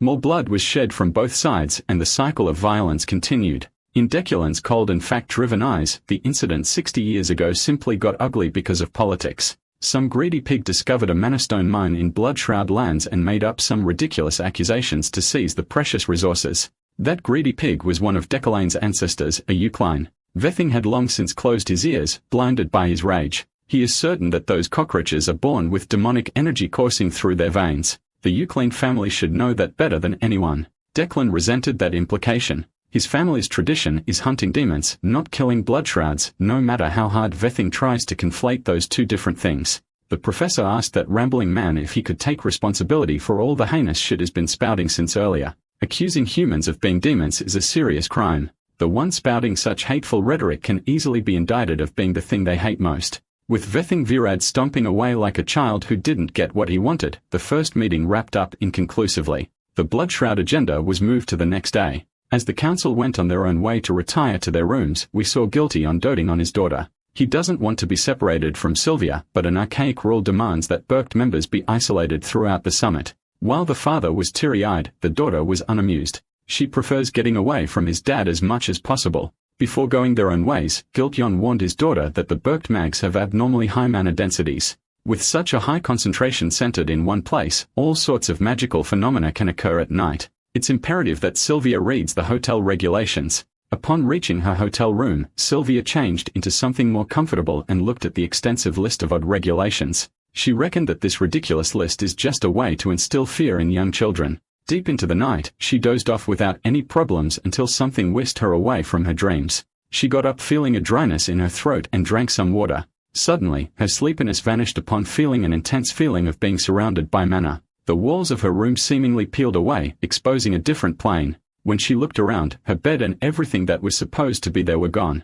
The space suddenly morphed into an unfamiliar hallway. Hurriedly, she pulled out the list of rules, frantically scanning if she accidentally made a wrong move. From her peripheral vision, she caught a glimpse of a bright light peeling her eyes away from the piece of paper. The rules dictate that once the guest lies down in bed, they must refrain from waking until morning, or they may find themselves in a different place. Sylvia's simple act of getting up to drink some water plunged her into this bizarre situation. In the second hall where she stayed a couple of days ago, this kind of magical phenomenon didn't happen. Now that she's situated near the Assembly of Elders, an area with a denser concentration of mana, she was subjected to some sort of spatial travel. Sylvia had been too complacent. She thought she would be fine as long as she didn't leave the room, but that's clearly not enough. She tried to force herself to calm down and think of a clear solution, but the sinister presence lurking in the dark hallway made that impossible. Her instincts told her to get the hell out of this place, but she didn't know where to go or even where she was. The Rosary Hotel is a one-story building, yet she sees some random glowing staircase leading to God knows where. The rules listed that one must not go up or down any stairs that may appear. It also said that upon encountering an open door while walking down the hallway, one must never dare to look, let alone enter inside. Sylvia closed her eyes and continued running. She believes that there must be an entrance that can take her back to normalcy. After running on a loop for what felt like forever, she desperately tried knocking on one of the closed doors to ask for help. However, hotel rules state that one must not respond to any knocks or noise coming from outside. She tried seeking help relentlessly, jumping from one door to another, growing more desperate and hopeless as the malevolent presence closed in. Filled with despair, tears fell from her golden eyes, and finally, someone responded to her desolate calls to be saved. The door slowly opened, filling the dark hallway with blinding bright light, and a familiar voice asked Sylvia if she was lost. On the other side of the door was none other than Professor de Coulian. One look at his expressionless face gave Sylvia immense comfort and a sense of security. Deculane invited her in, and she gave her most genuine thanks as the dark presence warily retreated. The fire pit crackled, filling the room with warmth. Sylvia explained how she got up from bed for a brief moment and ended up in the hallway being chased by an unknown entity. The professor expected as much. Birched is the center of incredible magic phenomena. Furthermore, many spirits who have lost their consciousness to magic tend to stick around. Sylvia looked at the man's reliable frame, his never-changing appearance, unwavering gaze, and the air of steadfast nobility. She couldn't help but feel like Declan was the only one who could have saved her. Her reverie was broken by a bizarre gurgling sound coming from the door. A slimy substance is slowly seeping through the tiny gaps in Declan's entryway. A few moments later, the ghostly slime took the shape of a vengeful spirit made of pure darkness, hungry for life. Deculane didn't seem to mind the uninvited apparition and simply told his student to stay still. Suddenly, two pieces of minerals flashed past her. They danced in the air swiftly and forcefully dispatched the apparition without trouble. Upon being torn apart by the telekinetically controlled weapon, the apparition lost the stability of its form.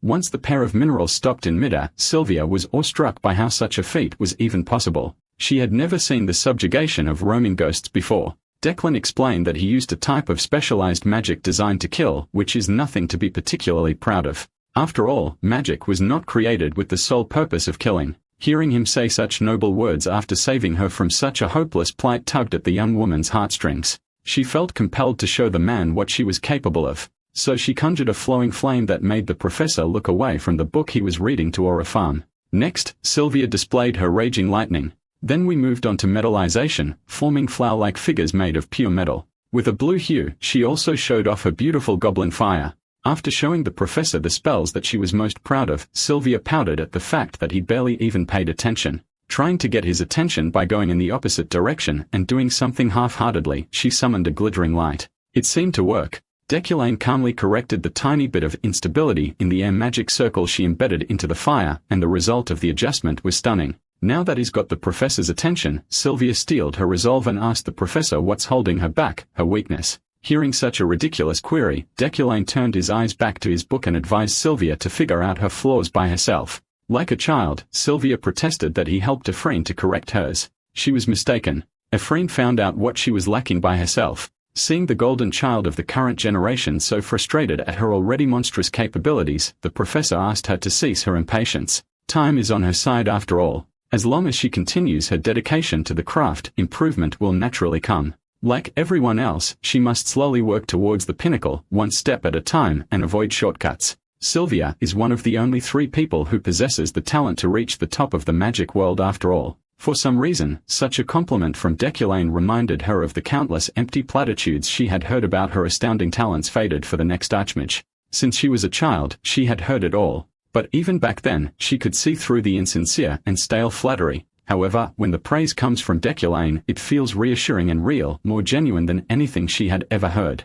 Since it was late and it was dangerous to walk in the hallways, Sylvia spent the night sleeping on the professor's bed. Don't call the FBI yet. Our boy spent the night at his desk reading books. In the dead of the night, his study was interrupted by a whiff of opportunity. A golden light is calling him to come outside. An energy that is never felt before is telling him to go out. So the professor decided to go on a little late-night excursion. His wealthy magnet ability is tingling and is not one to turn down free treasure if he can help it. The mountain path is largely inaccessible, so he might just chance upon an incredibly rare item hiding in the woods. One of the reasons for the path's inaccessibility is the sinister spirits roaming around. One such spirit, an apparition with twisted limbs sprouting all over its body, tried to sneak up on Declan to feed on fear. However, the professor did not even bat an eye on such cheap scares. The apparition tried, and he simply treated the thing like it didn't exist. Declan finally stopped leisurely walking and turned to the spirit. Instead of running from fear or exercising the apparition, he simply asked the thing if it happened to see an item possessing a lot of magic nearby.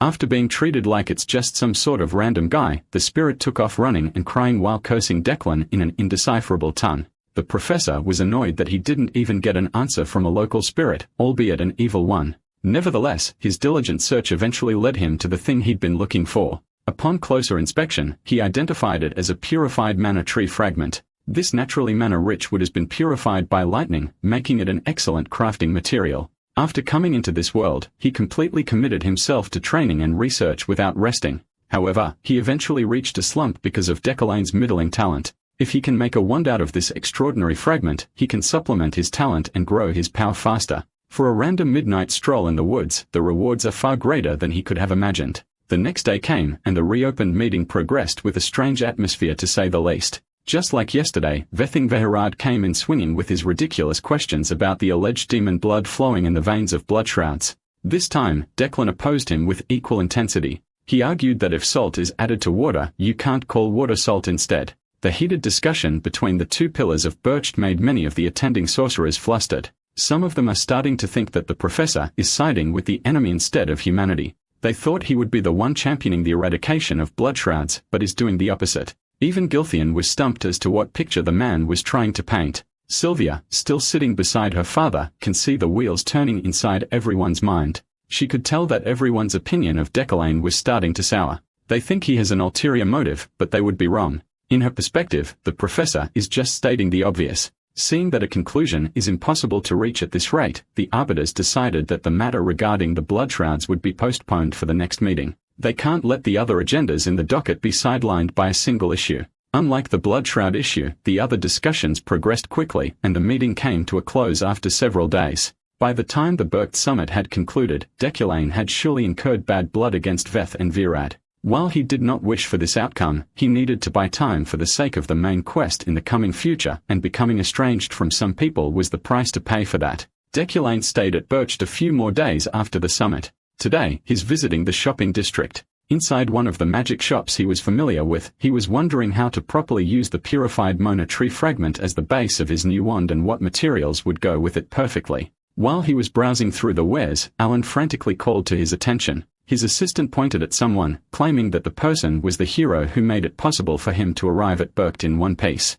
DeCollin recognized her as Lilia Premian, the vice chief of the security bureau, so they decided to take a break from shopping and treated Lilia to a meal as a form of courtesy to repay her for escorting Alan to safety. She appreciated the gesture and informed the professor that the investigation regarding the incident had properly concluded. Taking this as an opportunity to gain intel, he asked what happened to the escort guard, Varon. She plainly stated that the guy died due to the ambush. The waiter served the modest meal and the three started digging in. Lilia would not dare show it on her face, but she has had doubts about Decoline, and it all stems from what Lockhart said to her. Under direct imperial order, the Imperium Security Bureau sent the mage killer to the most notorious prison, Lekordak, for his crimes against magic and humanity. Lockhart's arresting officer for his case was none other than Lilia herself. In the interrogation phase, the chatty mage killer had become tight-lipped. Seeing as she was not getting any relevant info from the criminal, the vice chief changed her tone and demanded that the criminal use his power. Her entire demeanor changed upon demanding as such.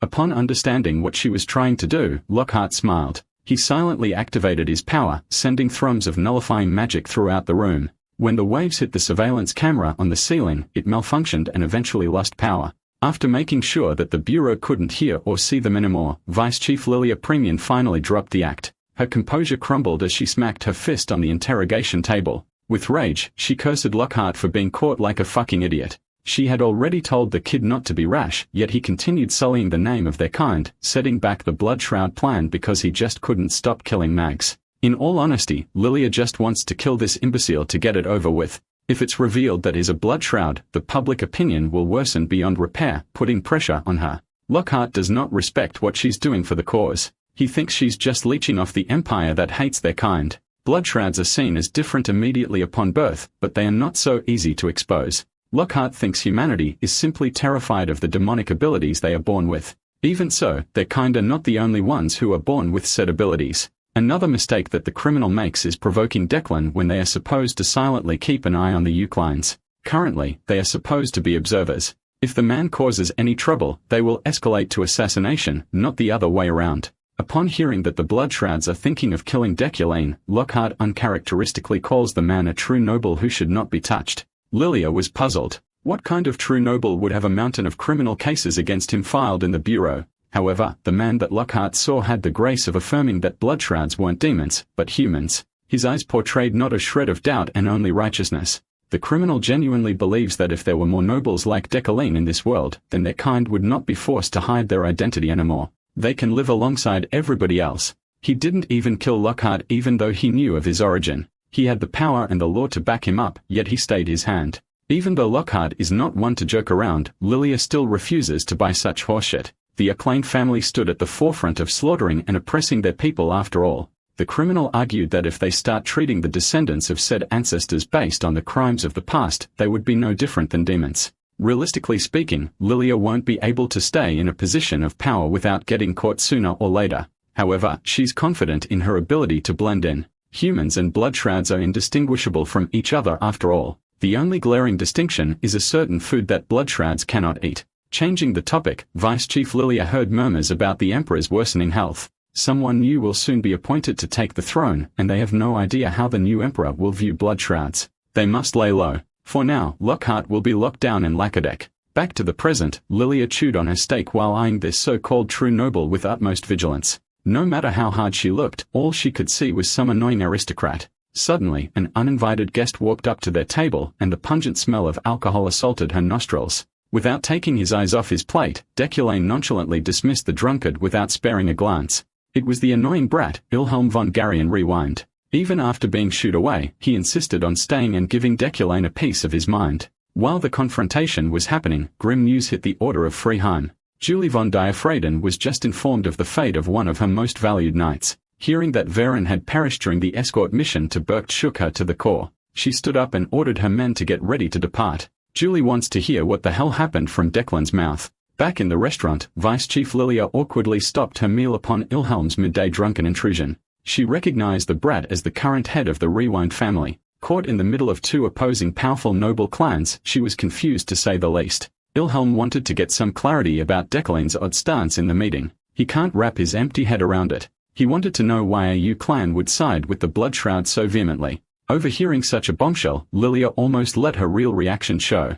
Ilhelm remembers this peer of his, declaring that he wanted to annihilate those blood shrouds before. So what changed? Even before that, Deculan always blabbered on about how such lowly species should not have the right to live at all. Furthermore, he published a paper condemning blood shrouds at the university. Ilhelm tried to get a rise out of the professor, accusing him of finding a blood shroud slave to perhaps conduct research for such a talentless hack. Surprisingly, Alan defended his boss vigorously. Carefully dabbing his lips with a napkin, Deculan instructed his assistant to pipe down. It's all good. They simply shouldn't waste words against a man with a brain akin to rotten cheese. Such a surface-level line of thought is obvious to come from someone like Ilhelm. Ilhelm took the insult pretty well, all things considered. He just reminded Deculan that there are only 3 months left until the university's research presentation. Everyone will see if the professor's shit talk is all for show then. Vice Chief Lilia tried her best to stay calm upon hearing ridiculous revelations. Why would Aniclimax make an enemy of everyone else by siding with the blood shrouds? She could not believe that the man with so many pending criminal charges in the bureau would do such a thing. Maybe Lockhart's last words before being thrown to prison have their merits. The seed of Deculan had been successfully planted inside the mind of the Security Bureau's vice chief. The day after that memorable lunch, Deculan finally pulled the trigger and commissioned one of the best-named craftsmen to make a wand for him before leaving Berkt. Interacting with the man gave him a sub-quest to complete, Rockalak's wand. To activate the quest, he needed sufficient fame, a kind heart, top-quality materials, and 2 or more visits. Upon completion, he'll receive 1 point of store currency and a wand crafted by Rockalak. Thanks to fulfilling every condition, he was able to clear the quest without a problem. After getting his new wand, Deculan and Alan boarded the train homebound. On the way back to the Empire, they shared the same carriage as the raging noble, Vething. The guy did not bother hiding his hostility at all. Thankfully, no conflicts actually erupted throughout the long ride. It was just really uncomfortable.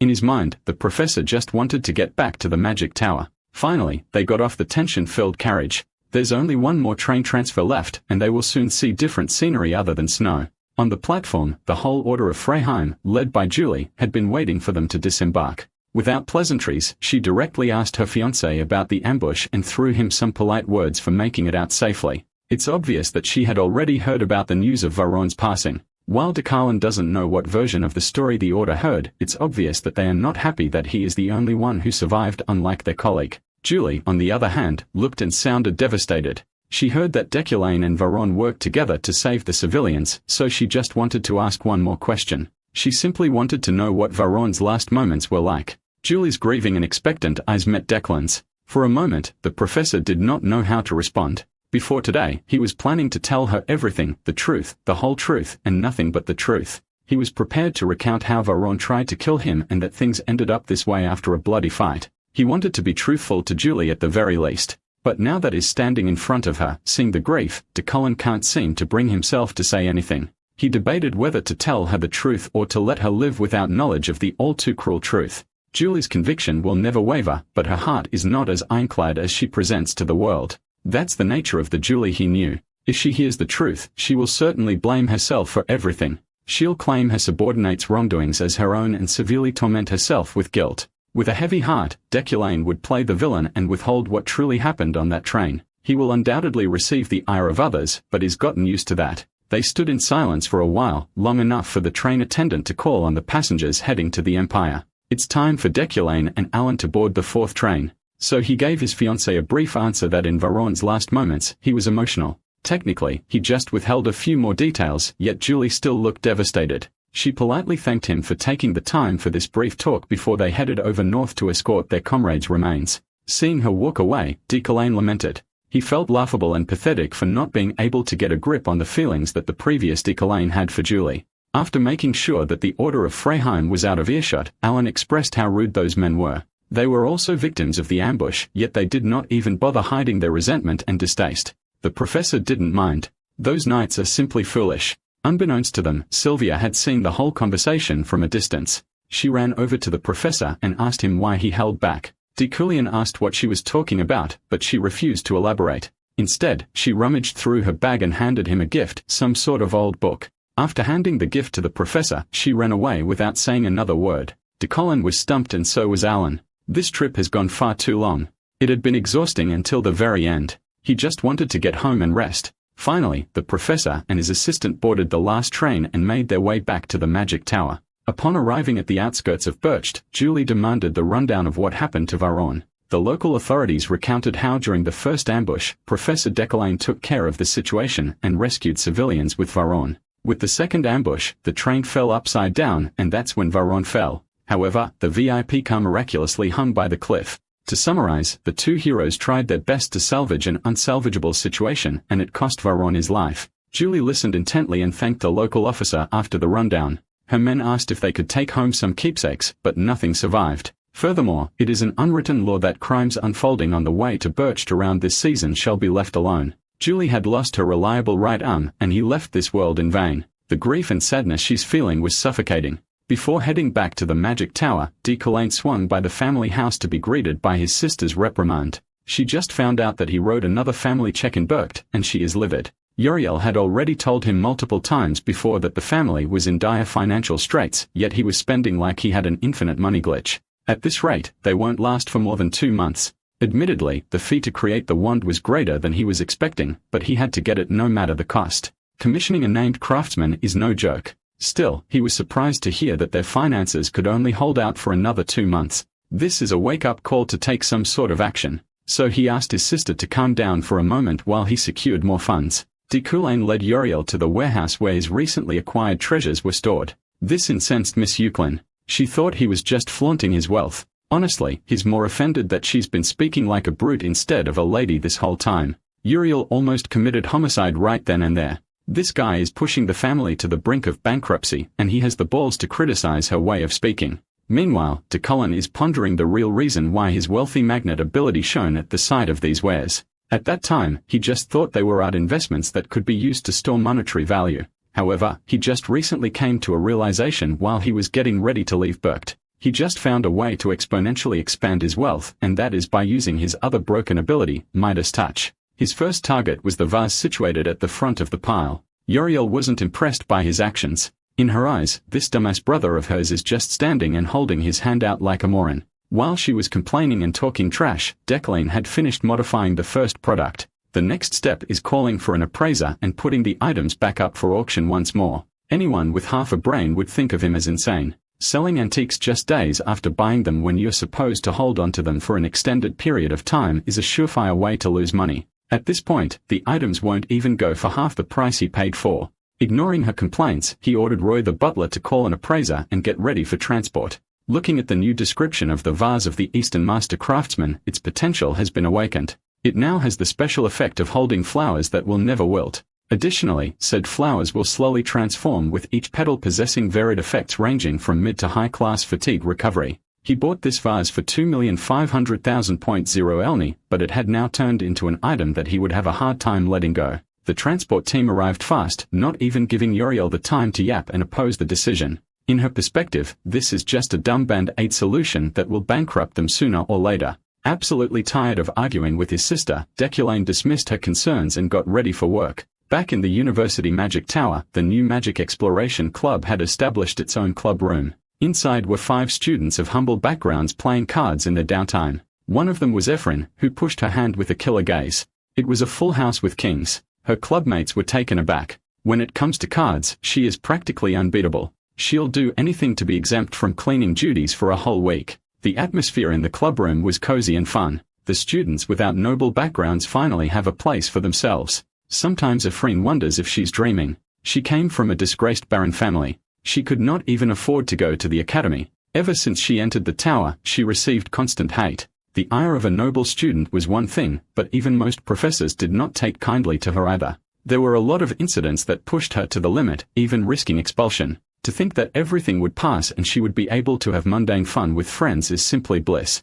Out of nowhere, she joyfully expressed how much she loved this ordinary magic exploration club they built. Her friend warned her not to be too boisterous as they never know what can happen if someone targets them again. Speaking of the devil, a professor barged into the club room and saw a bunch of peasants having fun and was incensed beyond belief. A student who looks like he's cosplaying as Decolaine and failing snitched on the low-class commoners, taking up space in the magic tower and doing pointless poor people activities. Epherene immediately recognized Professor Rellin and that bastard Beck. These two are notorious for making an issue out of everything concerning commoners. Professor Relin looked at the ordinary Magic Exploration Club signage and was utterly offended for no reason. Though this isn't exactly a welcome visit, Epherene and the gang had already expected something of this sort to happen. They need to handle this slob honorably. So she stood her ground and calmly explained that they were granted permission to create an official club. Professor Relin was beside himself. He knows no one who would co-sign such a stupid poor people club to be formed in the prestigious Magic Tower.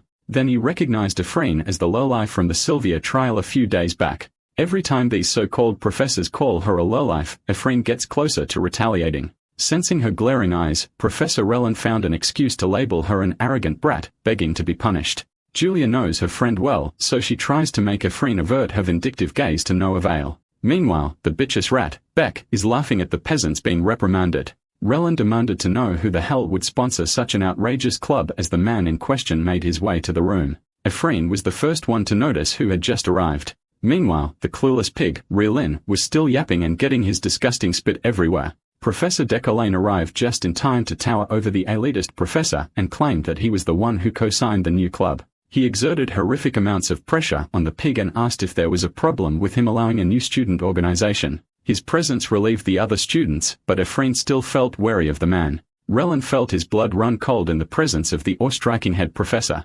Decolane continued to press the plump bastard about the issue, for he had heard the demeaning demands from across the hall. The slick professor escaped home after getting harassed by his sister, and trouble kept chasing him all the way to work. He is not in the mood to argue with short-sighted people today, so he just lets his aura do the talking. He watched as Relin squirmed and thought of a way out. The plump bastard's attitude made a 180-degree turn, transforming into the kindest-looking educator and claiming that the clubroom was too empty. He claimed that the mags of the Imperial University's Magic Tower needed better equipment and furniture, which was why he had been enraged earlier. He just lost his temper because the precious students weren't getting the resources they deserved. So he volunteered to take responsibility for changing that and furnishing the clubroom himself. Decolane just let the fat bastard dig his way out of trouble and repent.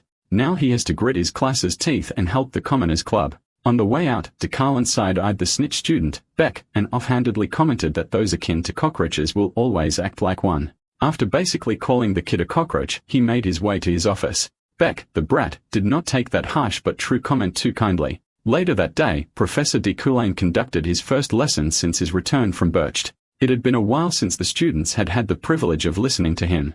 Among the crowd, Sylvia was lost in thought. Her classmates were whispering about the train incident that appeared in the Wizard Journal. The image of the whole train floating in the air was front and center. Everyone was wondering if Professor Decolane would regale them with the story of what happened. The old Decolane might have bragged, but the new Decolane is all business. With a telekinetically controlled chalk in the air, he began his lecture. The first topic for today is pure elements and magic interference. You see, as the name suggests, magic interference is the act of another mage interfering with another's power. Before they dive deep into the basic theory, Decolane had devised a practical preliminary test. Alan entered the room carrying a box filled with some sort of mineral fragments. With a flick of his finger, the professor manipulated the fragments with telekinesis. He carefully sent each fragment floating in front of each student. Of course, the kids were equally baffled and amazed at such a high-level utilization of magic. Sylvia wasn't so easily entertained, and Epherene was more curious than odd. The professor explained that these floating in front of them were magic stones that cost 3,000 elni each. He won't cast any other spell other than telekinesis, and they must try interfering with that magic to take the stone. Those who succeed may keep the expensive material for themselves. At the mention of making money, Epherene was hyped beyond comprehension. She's just like me for real. She would have screamed and shouted if her friend wasn't there to knock her down a peg. Decolane pretended that he didn't see such wild behavior, and he explained that blocking spells is just as critical as interfering with them. And so the practical preliminary started, and every student tried their own method of extracting the magic stone from the telekinetic grasp. Silence filled the room as everyone was completely focused on their own stone. Decolane was able to stop a train from free-falling last time, but it hasn't been long since he memoized beginner-level telekinesis. He intends to use this test as a form of practice to familiarize himself with finer controls. At the same time, he's curious if his telekinesis could hold up against a 50 debutante mags. Not to mention, this place houses only the most talented prospects all over the Empire. Two in particular stand head and shoulders above everybody else. Epherene was solely focused on getting that damned magic material. Her scholarship funds are almost drained, so this stone would supplement her wallet nicely. While she is laser-focused on the cash, Sylvia is focused on beating her. Decline's claim that Epherene taught herself to overcome her own weakness still lingers in Sylvia's mind. Fueled by the desire to prove that she's no slouch, she refuses to lose. One is motivated by money and the other is motivated by the desire to prove herself. Who will win? While the two were competing for first place, the rest of the class was struggling a lot. Most of them are trembling and feeling the pain of the spell keeping their grubby mana out. Alan praised his boss for not even faltering despite competing against a 50-student mags. A lot of time had passed and no one had succeeded in cracking his magic. Truthfully speaking, Deculane is starting to feel the strain of keeping telekinesis up. He didn't know that his debutantes would put forth all their effort to the point of bleeding out their noses. Finally, he felt one of his magic stones crack away from its telekinetic shell. The first one to succeed was the golden prodigy, Sylvia von Josephine Allard. Upon accomplishing what everyone else was struggling with, she immediately turned her attention to Epherene. Seeing that she was still in the process of trial and error, Sylvia smiled with confidence. Today, she is the winner in this one-sided rivalry. Suddenly, the professor's towering figure moved to her desk. DeCullen personally congratulated her for claiming first place. He already predicted that Sylvia could do it sooner or later. The question is whether anyone else would be able to interfere with his control. Just as he was about to call off the practical on account of everyone's inadequacy, he was surprised to sense another one succeeding. The bright green light attracted his and Sylvia's attention. Through literal blood, sweat, and tears, Epherene had succeeded in securing her free 3000 LME. Sylvia felt pressured. There were only a few seconds of difference between their clear time. She can't be complacent. Meanwhile, the rest of the class looked like they were collectively shitting their pants, but their magic stones were unassailable. Some threw up on their desks, some bled profusely, and most of them passed out from exhaustion before Deculane announced the game over. He called his failures pathetic for not even making his stones budge. He urged them to take a break and clean up the stinking mess thoroughly. The students gathered themselves as best as they could and followed the professor's instructions. Julia asked Epherene how she succeeded when everyone else aside from Sylvia lost their dignity and almost lost their lives for a simple practical. Admittedly, Epherene almost failed too. She was just fortunate to have an epiphany in the middle of the process. She does not know much about telekinesis, but when she tries breaking through Deculane's magic, she feels like she has broken through something tangible. A few meters away, Sylvia's mind is going a mile a minute. She simply cannot accept that the one who ranked at the bottom of the previous exam caught up to her pace so quickly. She knows for sure that no special considerations were given to the girl. She suspected that the rumors about Deculane teaching the commoner girl in private after-work sessions were true. If that's the case, then Deculane must have lied to her back and Burkt. She simply cannot fathom what the half-wit commoner has that she doesn't. The prodigious young lady of Illide had the gall to call Epherene arrogant without looking at herself in the mirror. After all the puke and blood were cleaned up, the debutantes returned to their seats in better shape. In that warm-up practical, everyone tried their best to perform magic interference, but missed out on the easiest way to stop his telekinesis. The two people who were successful might have an idea of what he's talking about. The method is hidden in the mana. Instead of the spell itself, one must interfere with the opposing mana. Unlike the commonly known methods that consist of blocking the demonstrated magic, mana interference is all about understanding the specific spell and disrupting the flow of mana. It sounds simple on paper, but there's a glaring reason why this method is not universally utilized. It has a big limitation. Mana interference only works if the user knows a lot of magic circle formulas by heart. You can only interfere with mana on magic that you know intimately. It is not a practical way in the heat of combat. In most workable situations, barriers are simpler and faster to use for defense. A solid block can be followed up by an effective counter. However, the professor intends to use this semester to properly hammer in the concept of mana interference into their bones. No pain, no gain. First, he gave them the crux of the technique itself. One must figure out a wide array of magic circles central circuits. These central circuits are formed based on the type of magic used, be it destructive or supportive. It also factors in what elements are being used. In other words, figuring out what central circuit the opponent is using at any given time would give them a free pass for interference. Once they familiarize themselves with this concept, the more complex magic interference should become easier. With that in mind, today's lecture will be focused on the central circuitry of commonly used magic circles. To demonstrate, Deculane displayed the magic circle of the spell called Stormblade All, a destructive type of magic with a circuit that combusts from the inside out. He moved on to demonstrating support magic and so on and so forth. Meanwhile, his students were locked in, latching onto his every word and voraciously taking down notes. After 2 hours of non-stop show and tell, DeCullen turned to look at the clock and saw that it was time for dismissal. There's still a little more content they haven't covered, but time is up. The debutante simply wasted too much time on the practical earlier plus the cleanup that ensued after. For now, they must rest and absorb what they have learned. Midterm examinations are coming up, and he will conduct an open practical before that. He warned everyone to study hard and commit to what they learn to heart, for it will be important down the line. He bade his students farewell and left. He's not one to linger when the time to clock out arrives. He's not doing overtime without getting paid.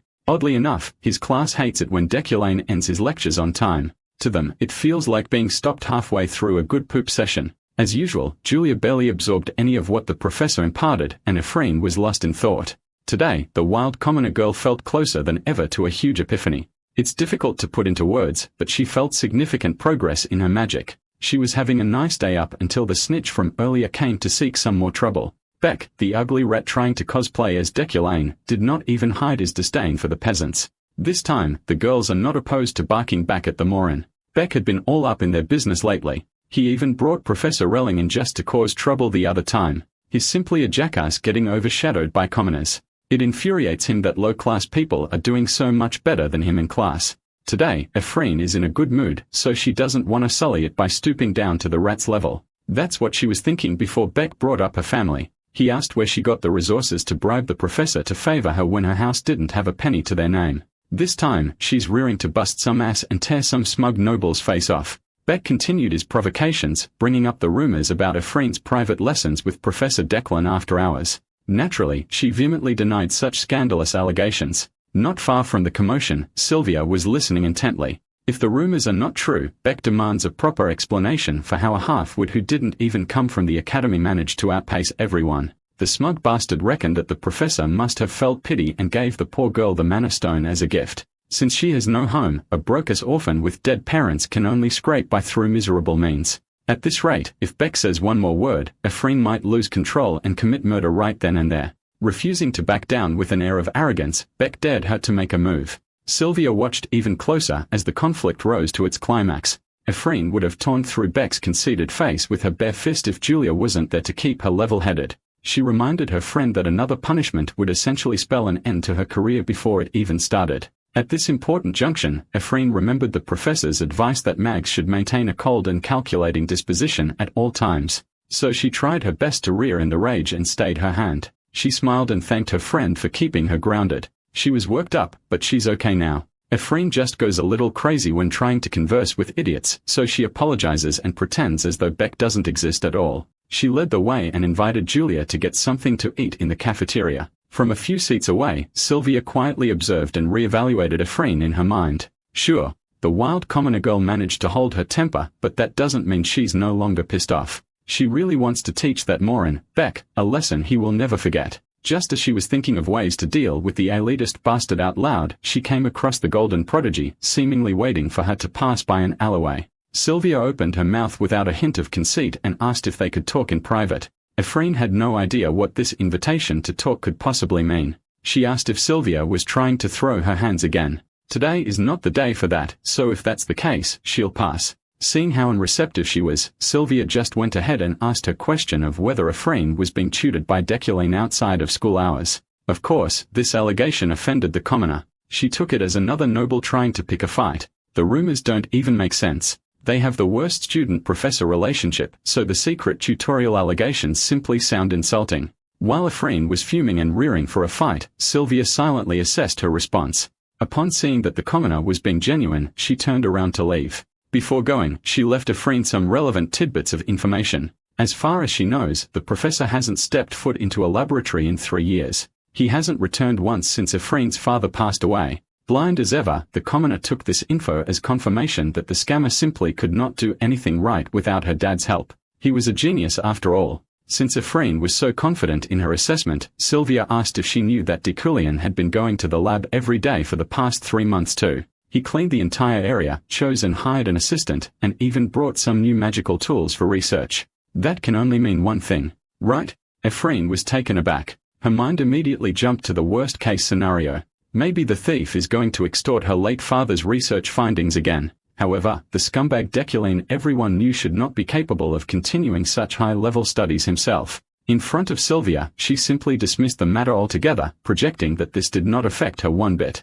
Epherene claimed that whatever the professor is trying to do in his lab is his business and debutantes shouldn't pry. Sylvia could see through her act and hid her smile. After rattling her with an unexpected revelation and seeing her reaction, Sylvia bade Epherene a dismissive farewell. The commoner was left to ponder the possibility of her father's legacy being exploited beyond his grave. Several days later, the continuation of the previous lecture commenced. The debutants slowly petered out of the building and into the training field. Afterward, they neatly lined up under the sun for unknown reasons. None of them had a clue about what the professor was cooking up to require a class to take place outdoors. While everyone was wondering what was about to happen, Beck deliberately bumped into one of Ephrene's commoner buddies, making sure to knock her hard. This time, Epherene was the one who had to rein Julia in to be the bigger person and let the offense go.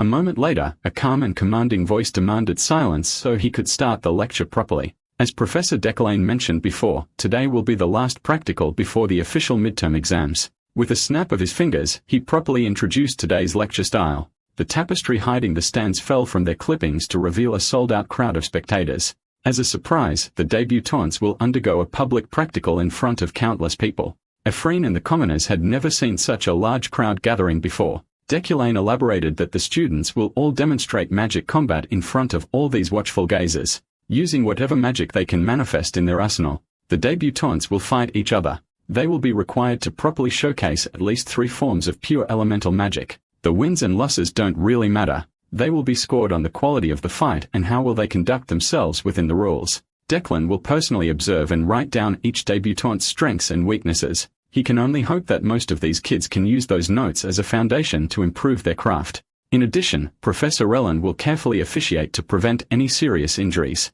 With such a capable mage watching, they are free to go all out without restrictions in place. Without further ado, Declan kicked the public practical off with the first matchup. He called onto a random kid, Eurozan, and asked the flustered debutante who he wanted to go up against in the ring. The random kid picked another random nameless kid, and the two inched their way to the stage for everyone to ogle. Finally, the inconsequential first fight began as soon as the professor gave the green light. The fights came one after the other. The magic matches were high quality and progressed quite smoothly. These debutantes might pale in comparison to real geniuses, but these kids have their own respectable talents. On the sidelines, the professors pay close attention to the stage for officiating and scoring. At first, some of the students were moving quite awkwardly due to their unfamiliarity with real battles. However, their inexperience forced them to focus more on their magic usage. A few bouts in, a massive explosion nearly vaporized the arena with devastating heat. Sylvia was simply in another stratosphere compared to her peers. Beck and his goon buddies laughed on the sidelines. They've been obnoxiously reacting to every commoner on the losing side of the duels. Beck suggested that those who were lost should quit magic and clean his garden instead. Epherene is keeping an eye on these cruel bastards. They've been deliberately speaking at high volumes without fear of retaliation at all. As one of her commoner friends stepped out of the arena with a limp after a decisive defeat, Epherene offered some upbeat and comforting words. Finally, Professor Declan called on a familiar name to step up to the plate, the rat, Beck. Upon being prompted to pick his opponent, the kid smugly smiled and scanned the debutante lineup.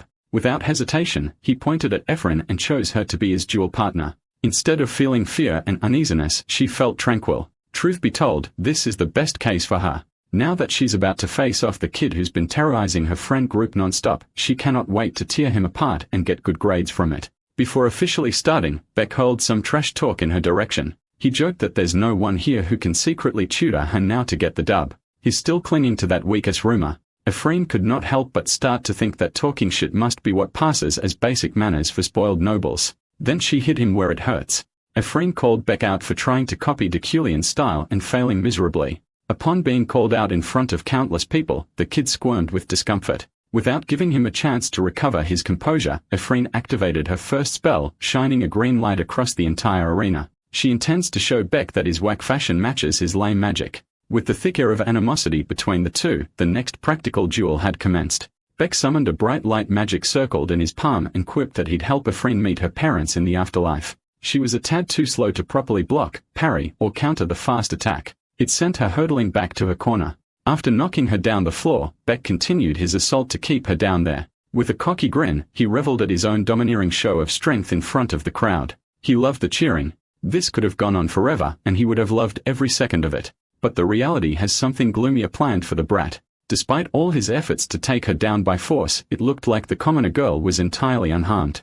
After coming to the magic tower, she's been pondering about this old saying she had heard before. A good beating perfectly suits a noble. True words have never been spoken. Using her own magic circle, Epherene summons some sort of gooey green slime life form stampeding towards Beck. The slime eventually took the form of a fist and sent the Deculane cosplayer up to the stratosphere with a single punch. When Beck landed back on the ground, he was crying and traumatized. Someone better check his underwear for some yellow.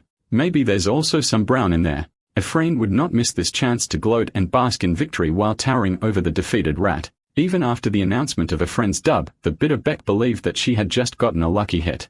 DeCullen was actually quite annoyed as the last bout finished too quickly because some idiotic miscreant couldn't hold his ground. It would be a shame if they didn't give the spectators a proper show of appreciation for their attendance. Overhearing his complaints, Epherene volunteered for one more chance to go up and fight. She needed to use 3 kinds of pure elemental magic to pass the practical, yet she had only used one thus far. Her opponent was so weak that she could not even show her true capabilities without going overboard. What she said made sense. She's clearly strong, but the criteria would fail her simply because of an inadequate opponent. So the professor caved in and gave Epherene a pass to challenge another person for a do-over. Without hesitation, she raised her hand and pointed at Deculane. With a confident smile plastered in her place, she loudly announced an unprecedented challenge for the professor. She already defeated the cosplayer. It's time to fight the real thing.